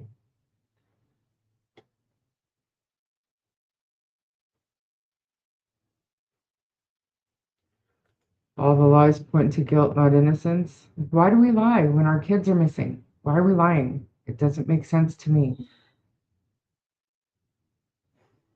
And even if you make mistakes and you're confused and things, but when the dust settles and you start remembering and stuff, then just clear up the inconsistency. Just clear it up. It doesn't make sense. And then the Thursday bothers me too. Daniel, if you're watching me, it bothers me because anything traumatic happens, you're gonna go over the events in your mind and you're gonna remember every second of every minute leading up to the disappearance. You're gonna rack your brain. You're gonna try your damnedest. And if what you say is true, that your drug use, you know, however you put it, evens you out, it doesn't affect you negatively, whatever, then you can't blame your poor memory on drug use. Harley's playtime. Can you guys hear his toy?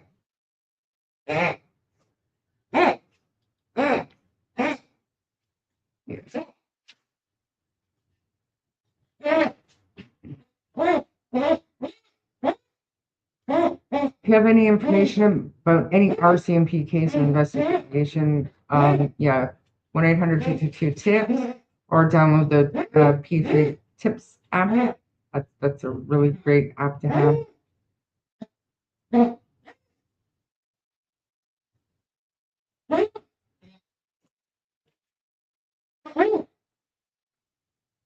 He's going to be loud and annoying until I do this. So it's 3.5 hours anyways, guys. Just a heads up, I did get some news today that Nick is willing to come on live stream and be interviewed by me. However, I would be honored to have him. You thought it was Ian? To be fair, that's what he sounds like when he's sleeping, but whatever. I mean, what kind of question? Because I know he is bound and obligated to investigate the misadventure scenario. So I fear that my questions would not be able to, because I don't want to put him in any kind of situation, but I also don't want to waste his time. So if y'all think that that's a good idea to have him on here and quiz him up a little bit about things that you guys want to know, send me or Wolfie your questions and we will we'll